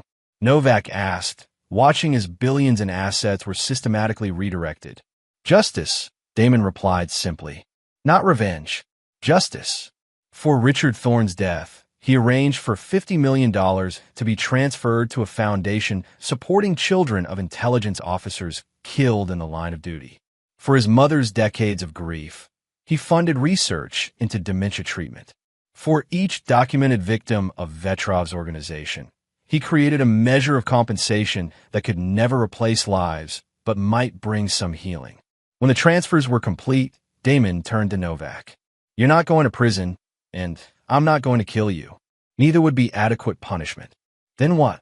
You're going to live in obscurity with just enough resources to survive, but not enough to ever rebuild. You'll watch as everything you created is dismantled, and you'll know it was Vetrov's own blood that brought it down." 48 hours later, as intelligence agencies across Europe and America moved simultaneously against Vetrov's network, Damon met Elena at a safe house in Switzerland. The coordinated operation had resulted in dozens of arrests, seized assets worth billions, and the complete exposure of a shadow organization decades in the making. "It's done," he told her, handing her a secure phone. "Your new identity and resources are arranged.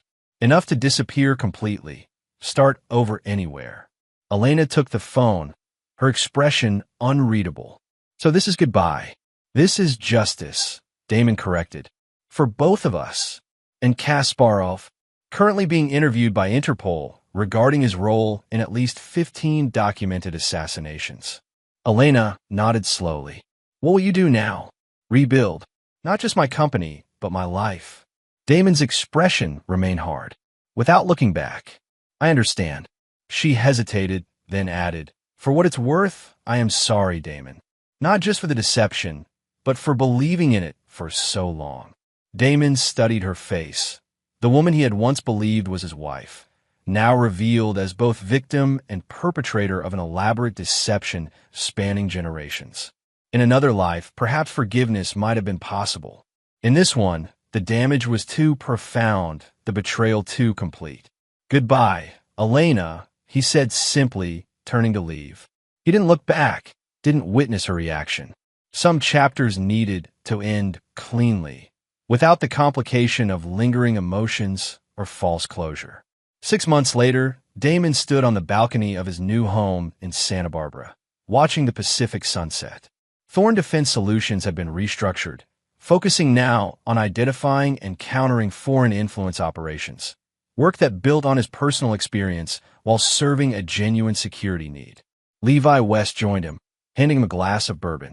Latest reports from our contacts, he said. The last of Vetrov's operators in South America have been contained. That's the final cell. And Novak, living in a small apartment in Prague, working as a bookkeeper for a grocery chain. Exactly as you arranged. Damon nodded, satisfied.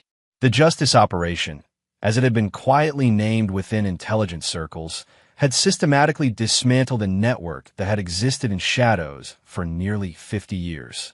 Not through public exposure or criminal prosecution alone, but through a carefully orchestrated combination of targeted intelligence actions, financial disarmament, and strategic realignment of resources. Any word on Elena? Levi asked cautiously. None, Damon replied. And I haven't looked. The truth was more complex. Elena had disappeared using the resources he'd provided, creating a new identity beyond the reach of both Russian and American intelligence.